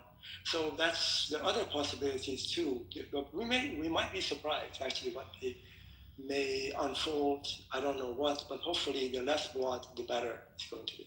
But Ali, I mean, what concrete steps has the United States taken to literally, like very, very concrete steps have they done to support the people of Iran? Because Iran, the people there don't even have internet now. We can't even get them internet. Well, the concrete support, like very specific concrete support. I am not quite sure if the United States government really have the best interest of Iranian people in mind. There you go. It's very sad. Let me just finish it here. What if, and I think Venezuela is a good example, which TC actually presented here. Please don't bring up. Hold on a second. Okay, what if that an Iranian government now would concede to satisfy the Americans' concerns, which is ballistic missiles, nuclear program, cutting out the proxy wars in the region, and maybe cut out the state of Hormuz. If they agree on it, that's just in principle. So it is, if they agree with that, but they could continue terrorizing their own people. Would America would walk away? So the point that I'm trying to make here, Perfumer, that it is possible that probably the interest of having the interest of Iranian people is not necessarily on the top of the list for the American or Western countries, but the other four that I just mentioned probably are more important. And one could say, hey, that kind of makes sense. What is best for No, but what steps would they take? I just don't understand why we're comparing this to Venezuela. Like, don't Venezuela the same. They're like two fucking different countries. So what? Let me just clear. The steps that they have been taking is steps that we see now. I mean, Perfumer, he left already, or somebody. No, I'm here. Oh, you're okay. Good. So these are the steps that we see that the U.S. has taken with Israel. That would be the step in the right direction. The reason I'm asking is because you're from there, right? Well, look, Perfumer, I just made the point that the freedom of Iranian people from the terrorist activities of their own regime may not be at all on the top of the list of the American agenda for this war. So you are just making the case of so you're telling me what U.S. is doing to help the Iranian people. Again, that may not be even on the top of the list. Right. But I mean, this is what, Trump was declaring. He's saying, okay, Iranian people go to the streets, you're free now, which is like insane, right? You must agree with me that. How would we actually get guns into the hands of the average person? Because the only people that have guns in Iran are the people that work for the government, right? And that's like 10% of the population, and they're willing and they're free to kill 90% of the people, right? And they will never get in trouble for killing the average citizen, not typically, right? So if you have 10%, imagine you had a really evil United States, right? And then 10% of the people work for the government. They're the only people with the guns. How is an outside force going to come and liberate us? Right? That's the problem. Hold on, Matt had breaking news. Go ahead, Matt. Sorry. In a new pre-recorded address to the nation, Trump says military operations in Iran will continue until, quote, all our objectives are achieved. Could be a month, could be longer. And then he also says there will be more U.S. service members to die. He says that's the way it is. And then he says that America will avenge their deaths. So do we have that audio? Can we actually hear it as opposed to just? I'm reading let's prove the transcript. I'm not, also TC, I don't like you, so if you ask, I'm not gonna also do that. Nobody on the stage likes me, right? So like you, TC. You don't like yourself. Come on. This is not related, but it is breaking news. This guy got sentenced to 16 years in prison for attempting to frame an illegal immigrant with death threats against Trump and another 9/11. I don't know if you guys remember this story. This was a story that Kristi Noem and DHS was going around saying that illegal immigrants wanted to kill Donald Trump. I don't know if you remember this.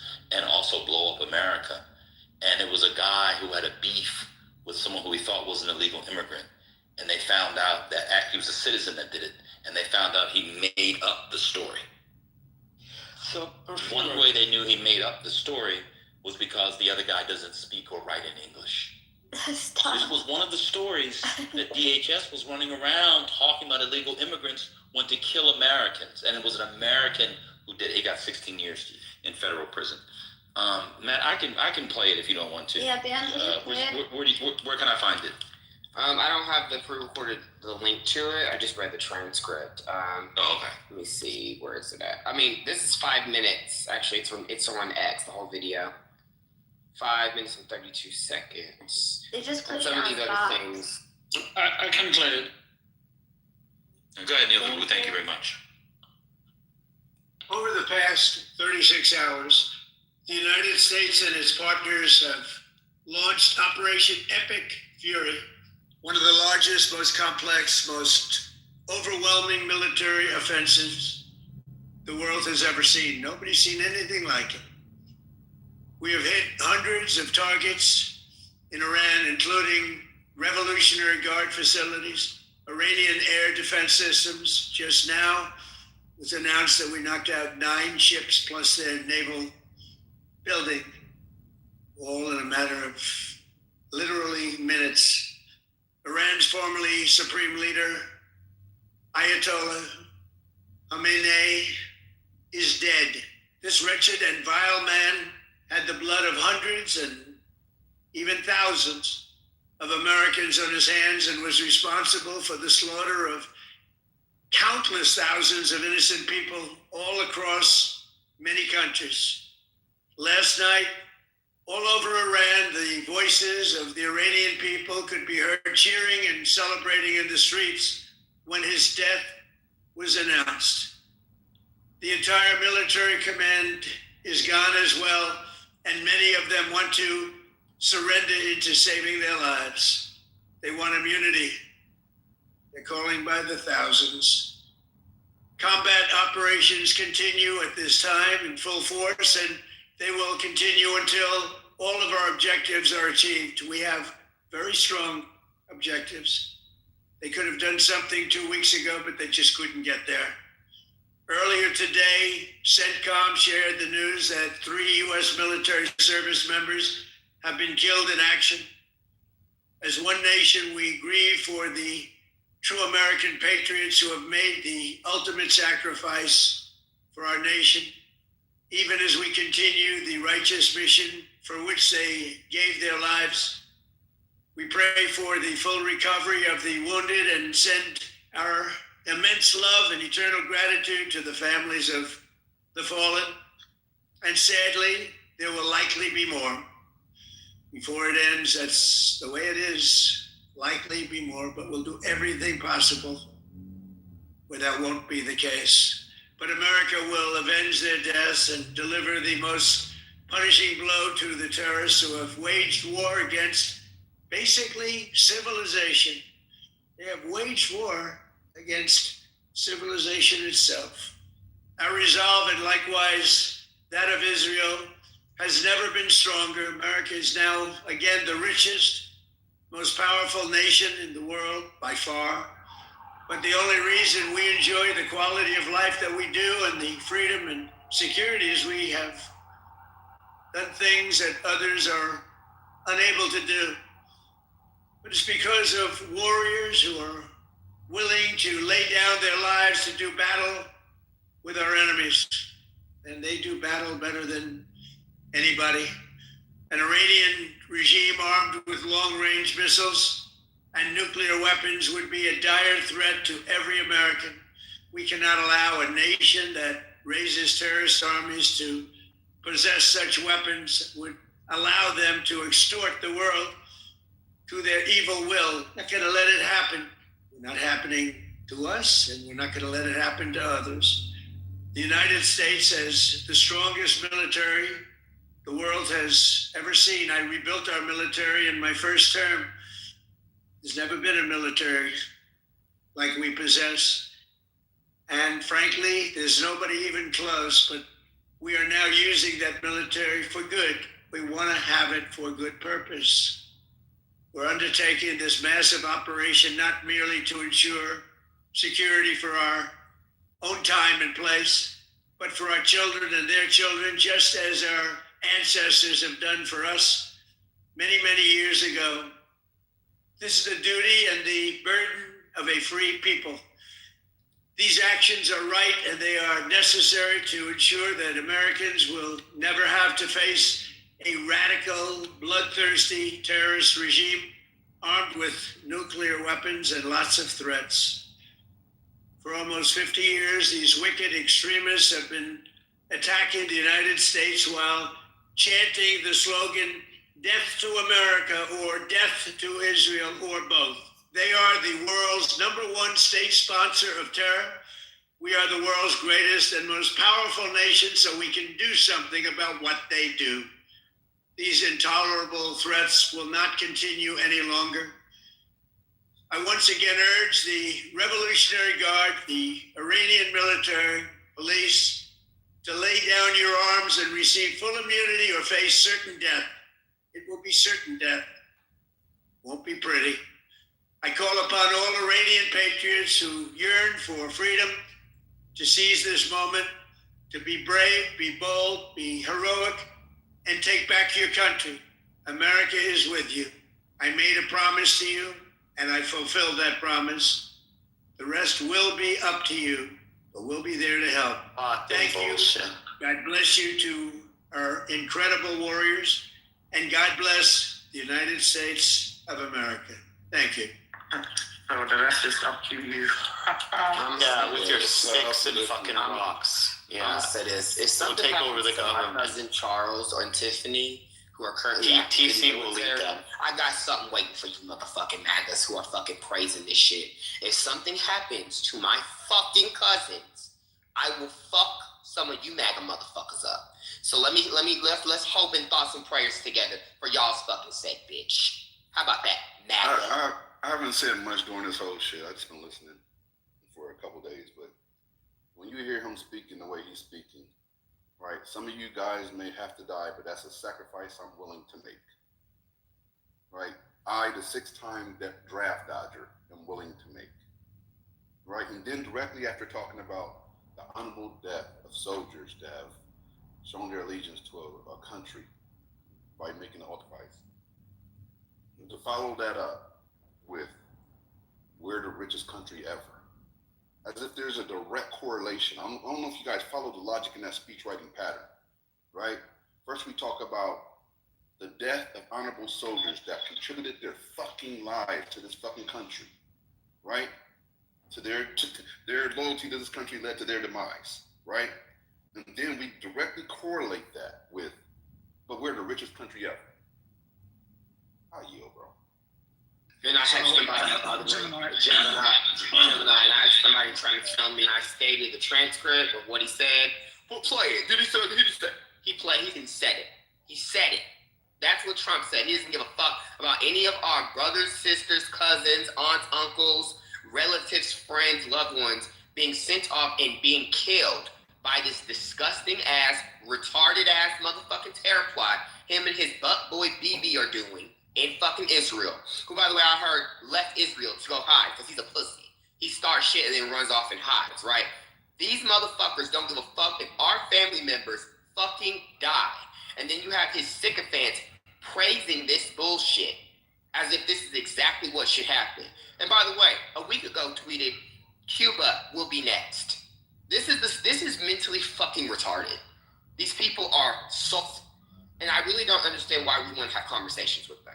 They are not worth oxygen. They are not worth our thoughts. These people are scum of the fucking earth. If you want a fucking war so bad, a lot of you bitch made MAGA need to go fucking enlist. Go take your BB guns and go fight for your king and leave us the fuck out of it. Go fuck yourselves. Total cunt. I'll pass the mic to you. Go ahead and spew your little pussy ass lot. Thank you for that introduction. I don't claim to. Yeah, fuck you, Ann, too. You Lebanese white bitch. Gemini, I'd like to respond. I hear what you're saying, and like I understand that it's difficult to speak dispassionately, especially when passions are so. But I think logic requires it, at least in this, because we are talking about dead, deceased service members that paid the ultimate sacrifice because they trust their government and they trust. You don't give a shit about. And here's the thing, right? I'm with you. Like I can be upset and pissed off, and I'm also upset and pissed off that this happened. I was hoping that no service members would have died, and that's not the case. Sure, you're not gonna lose any sleep over, bro. People are So, and I was devastated, honestly, when I heard of it, because it was like, great, this is just like Venezuela, so it's working out the way I had hoped, and that's not the case. So I share your grief and your pain. But with that being said, we know that former presidents have said the same thing when we engage in armed. We know it's an inevitability, and this is a job. It's probably. Shut up, seriously. Thank you, bro. Salute to all the veterans and to any active duty in the room, man. This combatant commanders didn't want this to go. So what the fuck is you talking about, TC? Shut the fuck up. You know what? The SecDef, they plan for this type of shit. If this is what the president wants, they plan for it and they give him the worst case scenario and the best case scenarios. But they tell them what their recommendations is. He has been it's been in the papers that they were fighting back and forth. You stupid motherfuckers. And Ann, you come off the fucking mic laughing like this shit is funny. They don't care. MAGA doesn't care. Get your goddamn food stamps and stay on me. She's sick in mind. They don't Why care are you that guys people like die. so hateful? You think that I don't They're know? hateful. He just You like don't just realize happens. how this He affects just people? nonchalantly I'm threw out that American soldiers died. Why don't you That's ask just those the way it facts? is. Why don't you ask It those doesn't facts? matter. It sounded like he was None of these quoting big Tupac at that billionaires point. It was in a You guys ran on. Hold on. Y'all ran on no new wars, right? That we you got people in administration. He even only a president who can't negotiate would bomb Iran. That's it. Tulsi Gabbard, no new wars. The whole thing y'all said, well, one thing Trump did that nobody else did was not get us into new wars. Kamala was sending your son to war. They made lawn signs that said Kamala will send your kids to war. That's exactly what they did. Brent, what are you talking about? This is a different scenario. You know the operational plan changed based off what's going on. The current CENTCOM command says this is not the time. You cannot go into that country right now. Same motherfuckers up. Come off the mic, Brent. Oh yeah, Brent, open your mic up. Come on, boy. Huh? Brent, so I've worked in CENTCOM, clown. I thought y'all liked Brent. Fuck Brent at this point. He's they did not want this time. The same people talking about Benghazi that talks about Benghazi during Hillary's election are the same motherfuckers talking about who gives a fuck about 3 servicemen dying, who gives a fuck about people dying in Austin, Texas at a bar, who gives a fuck about more death being on the way. Y'all are some pathetic ass fake Americans. I say it all the time. Move the fuck for Russia. I might not like America, but guess what? I definitely like the people that defend the country, that allow us to walk around, talk around, that allow me the opportunity to cuss y'all out on a motherfucking Clubhouse app. I love my fucking freedoms that I do have, bitch. And I love the people that defend said freedoms. I love my cousin Charles. I love my cousin Tiffany. I love the people that are definitely trying to make something of themselves while also being able to defend the fucking country, bitch. Y'all don't give a fuck. It's all political fodder for you pussy ass Libya, Lebanon looking white bitches named Ann, total cunt named TC who's a fake Dominican, and all the rest of you motherfuckers. Fuck you. I'm sick of y'all. Get a BB gun, take y'all ass to Dick's Sporting Good, ask for one, and then take y'all's boats and take y'all's ass out there and help. Because y'all want to go y'all's mouth so fucking badly and act like none of this is a big deal. Let's put your lives on the fucking line. How about that, bitch? Why don't you go down there in Austin and see if we can defend more people from getting shot up by motherfucking crazy ass terrorists, motherfucking sleeping cells? Why don't we do that, bitch? Oh, you're so tough. Yeah, I am tough, bitch. And like I said last time I talked to you, I will get you beat up by my Keisha. You will get beat the fuck up by a real nigga. How about that? Oh, Talisha will beat you tough. up. You will understand what it's like to get beat down by somebody from You are Detroit. so tough. You will get beat, man. Bitch. Yeah, anime. Eat the cake, anime. Not eat the cake, anime. Right, bitch? You're gonna be eating all kind of cake when I'm done with your big, funky, nasty, white ass, bitch. You're gonna be back in your country, picking motherfucking whatever the fuck form of cotton is over there, bitch. You're gonna understand our plight. You slow, ugly ass, degenerate, bleach blonde bitch. Fuck you. You wanna look white so bad, don't you, sand nigga? Don't you, bitch? You a nigga too. Sand nigga ass man. Shut up, bitch. Fuck. Hey, Ali, I have a question for you. Bit of a change here.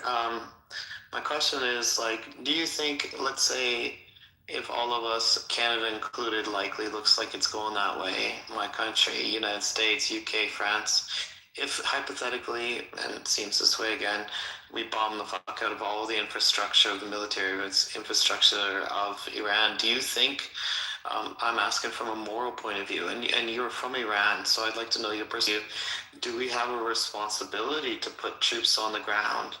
And because, I mean, I could just imagine if we bomb the crap out of all the military installations in Iran, then the people, they get brave and they go in and they try to take their country back, but tens of thousands, hundreds of thousands, and maybe millions of them are killed by their government. Do we have a responsibility to go in there and save them from your point of view? Okay, 2 comments. One is, you mentioned some time ago that 10% of the population, the military, IRG. That's just the research I did. Not IRGs, I mean government. Yeah, okay, well, but I checked this out. Actually, the IRGC, which is the most effective, robust military in Iran, they actually constitute only 0.25. Yeah, 200,000 people, yeah. A quarter percentage of the population. So it's not as if 10 million soldiers with guns. Right, okay, so right, okay. And I know you probably did not mean that, but I think we ought to be a little bit careful about what we say here. So, but nevertheless, 200,000 soldiers fully committed to the government with all of the weapons that they need to have. It's a force to reckon with. I don't care how many millions of people are opposing them. So that's, you're making a point, but the numbers that you gave, they're not good. Now, the responsibility of the United States, I think I talked about 3 scenarios. One would be basically limiting, postponing, or removing the threat to some extent, not entirely, but substantially. Second would be removing the regime change. And I don't really know what that really means, entails. We had a discussion here about it. And the third one is the nation building, is having, the Western forces going in there for the next 5 or 10 years. And we've done that before. It has not been effective neither in Iraq or in Pakistan. So what is our responsibility to the that's my question. So the question is, I don't think that is really on the agenda when we say we. No, I'm asking you, like a personal point of view. No, right. I don't know if the U.S. has. Let me think about this.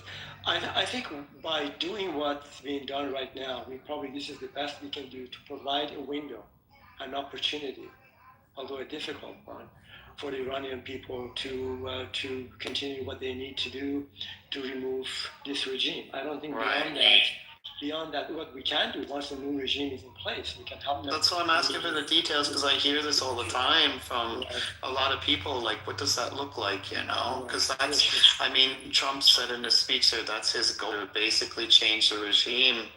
And that to me looks like years of different nations in there rebuilding and troops on the ground, you know? And you would have to have troops on the ground to do it. You have to have. Oh, yeah. This That's is a massive project. I think Patty was saying something, brother. There's no question you have to have troops on the ground for regime change. Facts. Did we try that in in the 50s? I don't remember the exact, but in the 50s we tried it, and it was successful temporarily, right? Because the prime minister was removed. We backed the Soviet off a little bit. We were able to put assets in, buy more oil. There we go, the oil, right? But long term, after around somewhere mid-1970s, late 1970s, to fucking right now, there's been that fucking problem. Right after that, the prime minister was overthrown. We had hundreds of diplomats were snatched up, right? They were kidnapped and held for ransom for a long time at that. I think it was over a year they were held, right? We've already seen the impact that we can have, right? It's kind of like the tariffs. We tried with the tariffs, when I say we, it's Trump first term. People forget that he tried with the tariffs the first term. King failed and came back and did the exact same shit. Now this has more time, a longer time, the same thing. We've tried to do it without putting boots on the ground. You have to have boots on the ground to stabilize everything, right? You can't just expect the citizens to take over and do a military job and overthrow the government. That's not going to happen. We'll get them murdered by the fucking thousands. We have to they don't have guns. Gemini, so there's a difference here that I think is not being taken into consideration. The Iranian government is the most hated regime in turn domestically, compared to any other country. Where are you basing this on? Your knowledge of world history? You can Google it. You can Google it. It's true. So I can Google. You know, this will be the second pork chop you'll be eating, Mama Dude. So let me finish this. Thank you.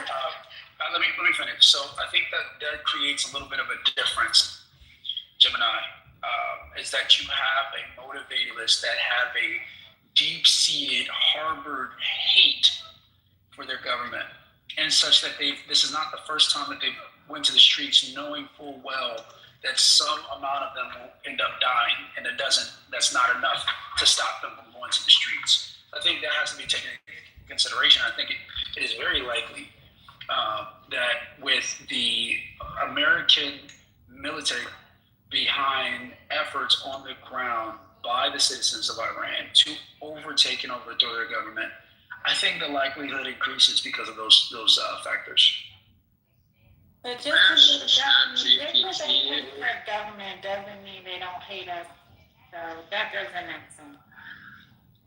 I mean, my people literally hate their government more than they hate America. This is my whole point is I have a problem with giving people false hope. You know, like I have a real problem with giving people false hope. I know that TC, this is where I completely agree with you.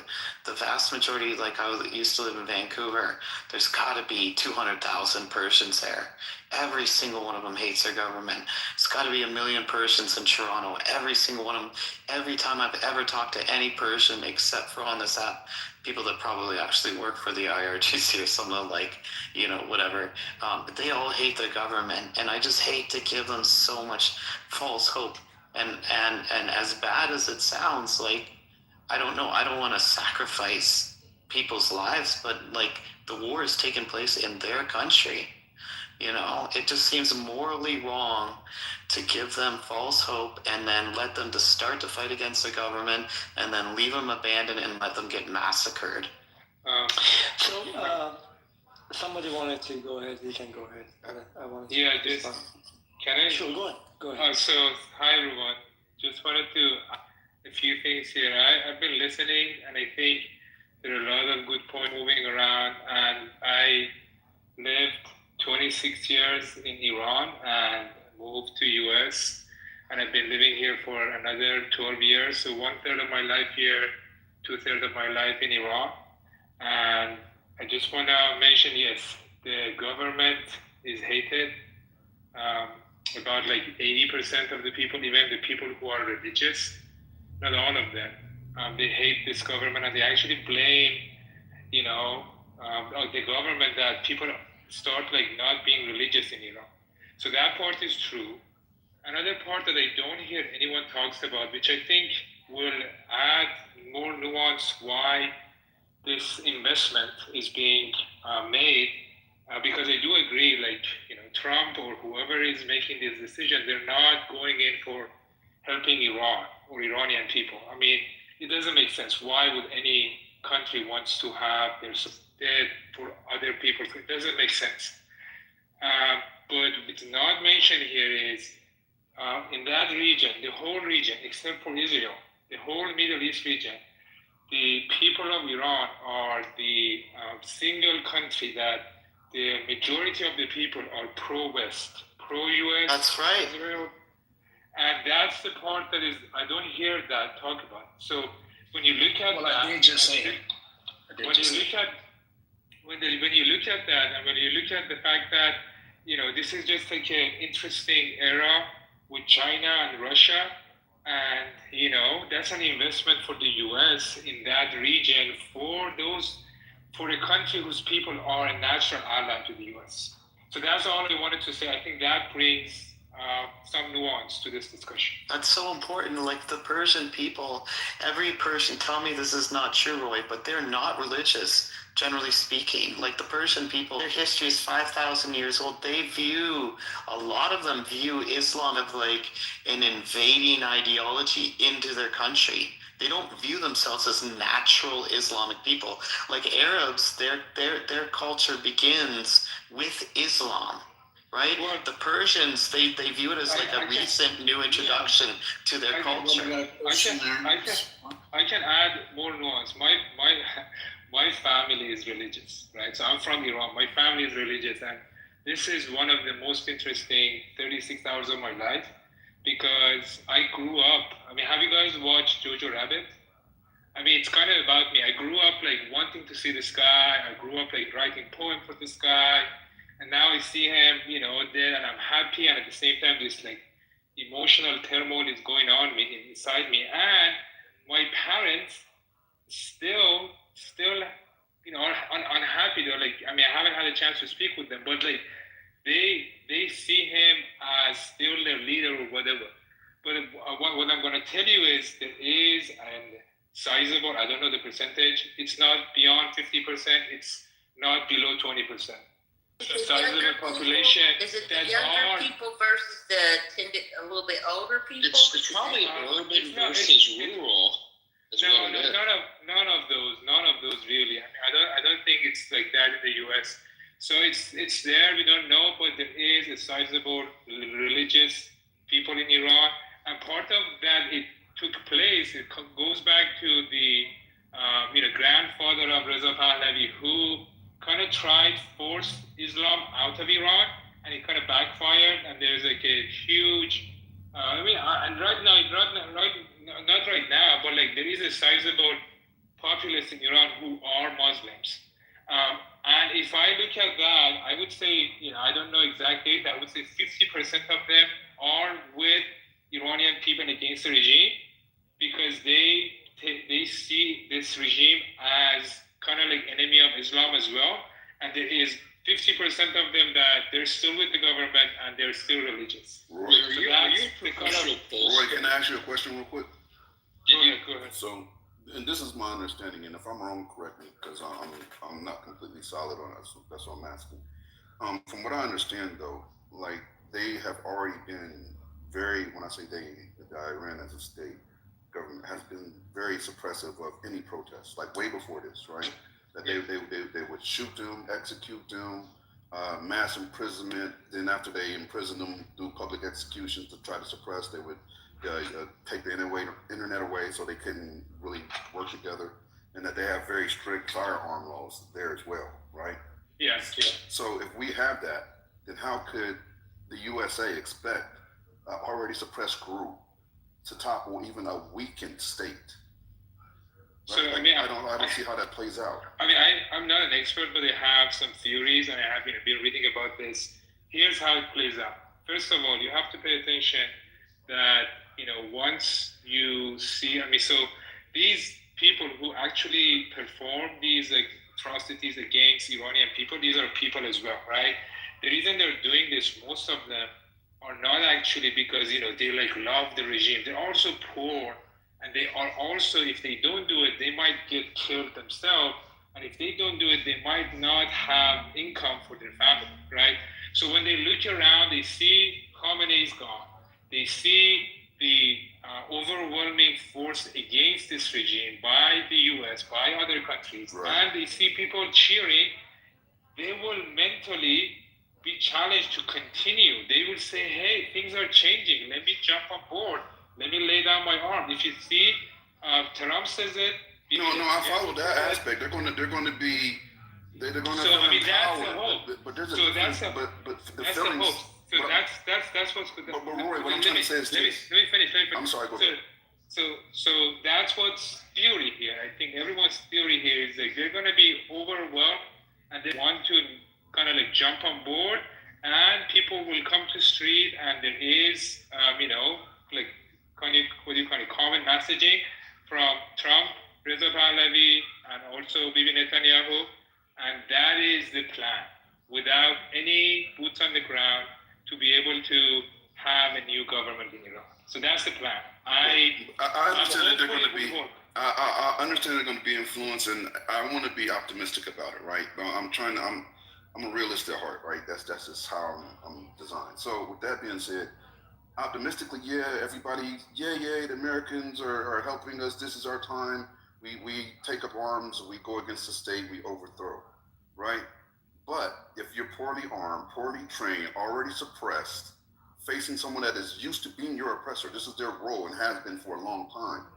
It's going to take more than hope and some hopeful words from our president for them to actually to have the capacity is one thing. To have the want is another. Right? I see the want, but I don't see the capacity. Well, I mean, you have to take into consideration two things. The population is huge, right? The comparison is as far as the number. And second, you have to also look at the mental pressure on the other side. I mean, those people are poor who actually do this. I mean, these are poor people who do not have any other choice. Here, them being executed. If they see a chance to be okay, you see Trump keep saying you have immunity because they're poor.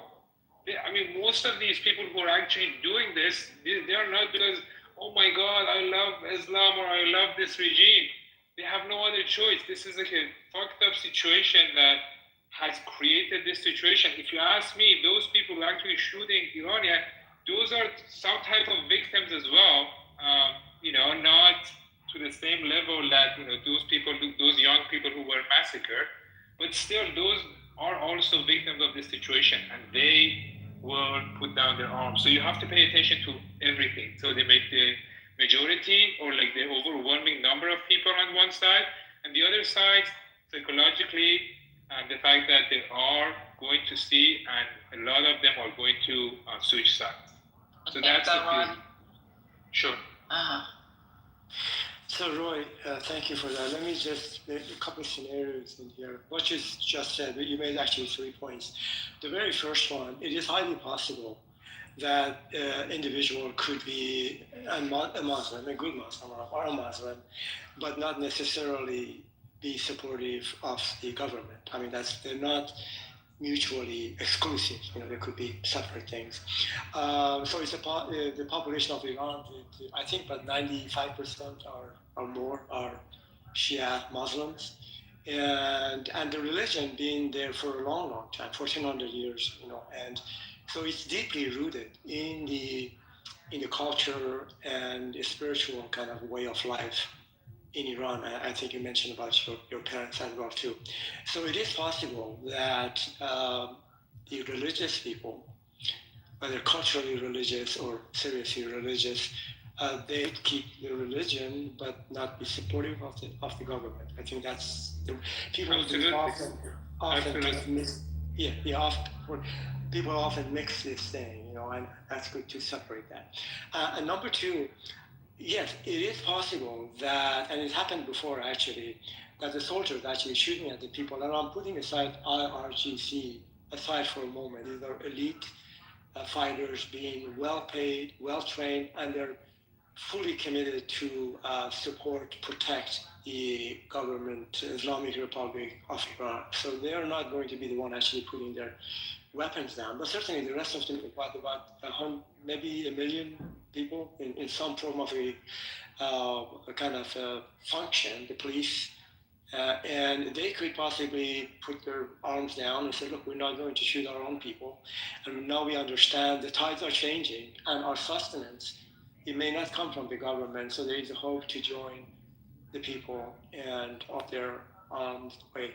But I'm just right. I just don't know how this is going to unfold. The other scenario I mentioned, Roy, let me just around here.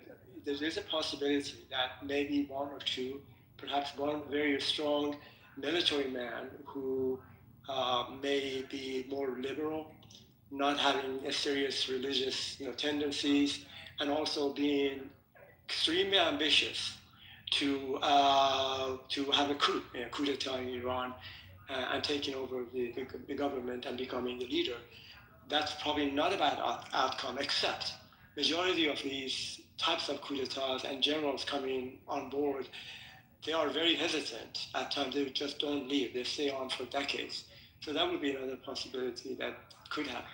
So it doesn't have to be black and white in terms of boots on the ground or not. It could be other scenarios that possibly may unfold, and we may be surprised. Yeah. So I agree. Let's say there's a military coup in Iran, right? Why would that not devolve? Because Iran's a really big country. It's got a lot of fucking people. There are a lot of factions. Even the CIA talks about intel. There are a lot of factions that want to take over Iran if the Ayatollah falls. Why do we think that this military coup would be effective at bringing stability? No, I didn't say that. I just said that's one possibility. Could be a coup d'etat. Yeah. And I'm not quite sure. And we know that, let me land in here. And Roy, I'm really interested in what you have to say.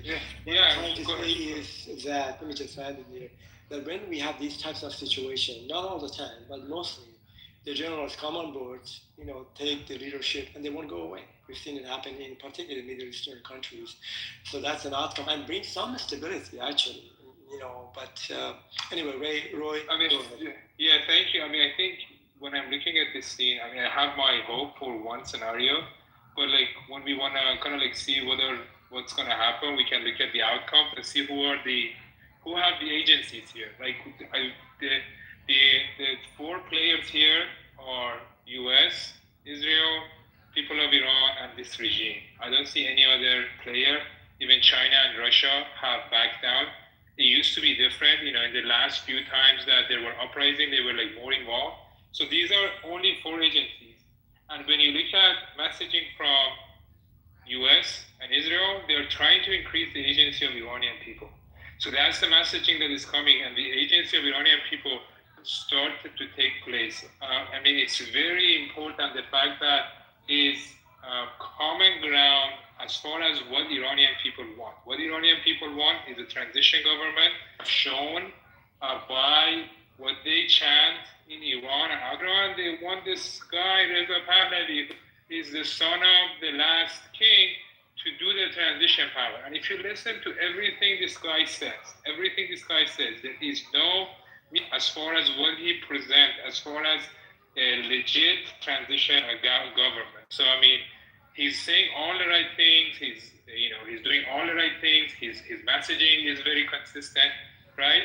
So when you look at these agencies and you see the other two power, which is Israel and the US, are trying to give agency to Iranian people, you see that's where everyone is planning to go. Iranian people want it, US wants it, Israel wants it. This is at least what the messaging is.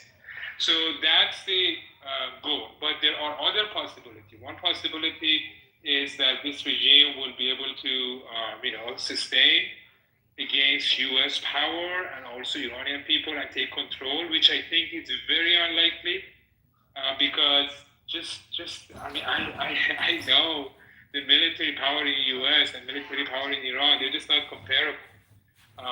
And another scenario is what you're saying, Ali, which is about, kind of this regime kind of like forced into changing itself enough so it will be able to create the possibilities that Iranian people, Israel, and the US will accept it. So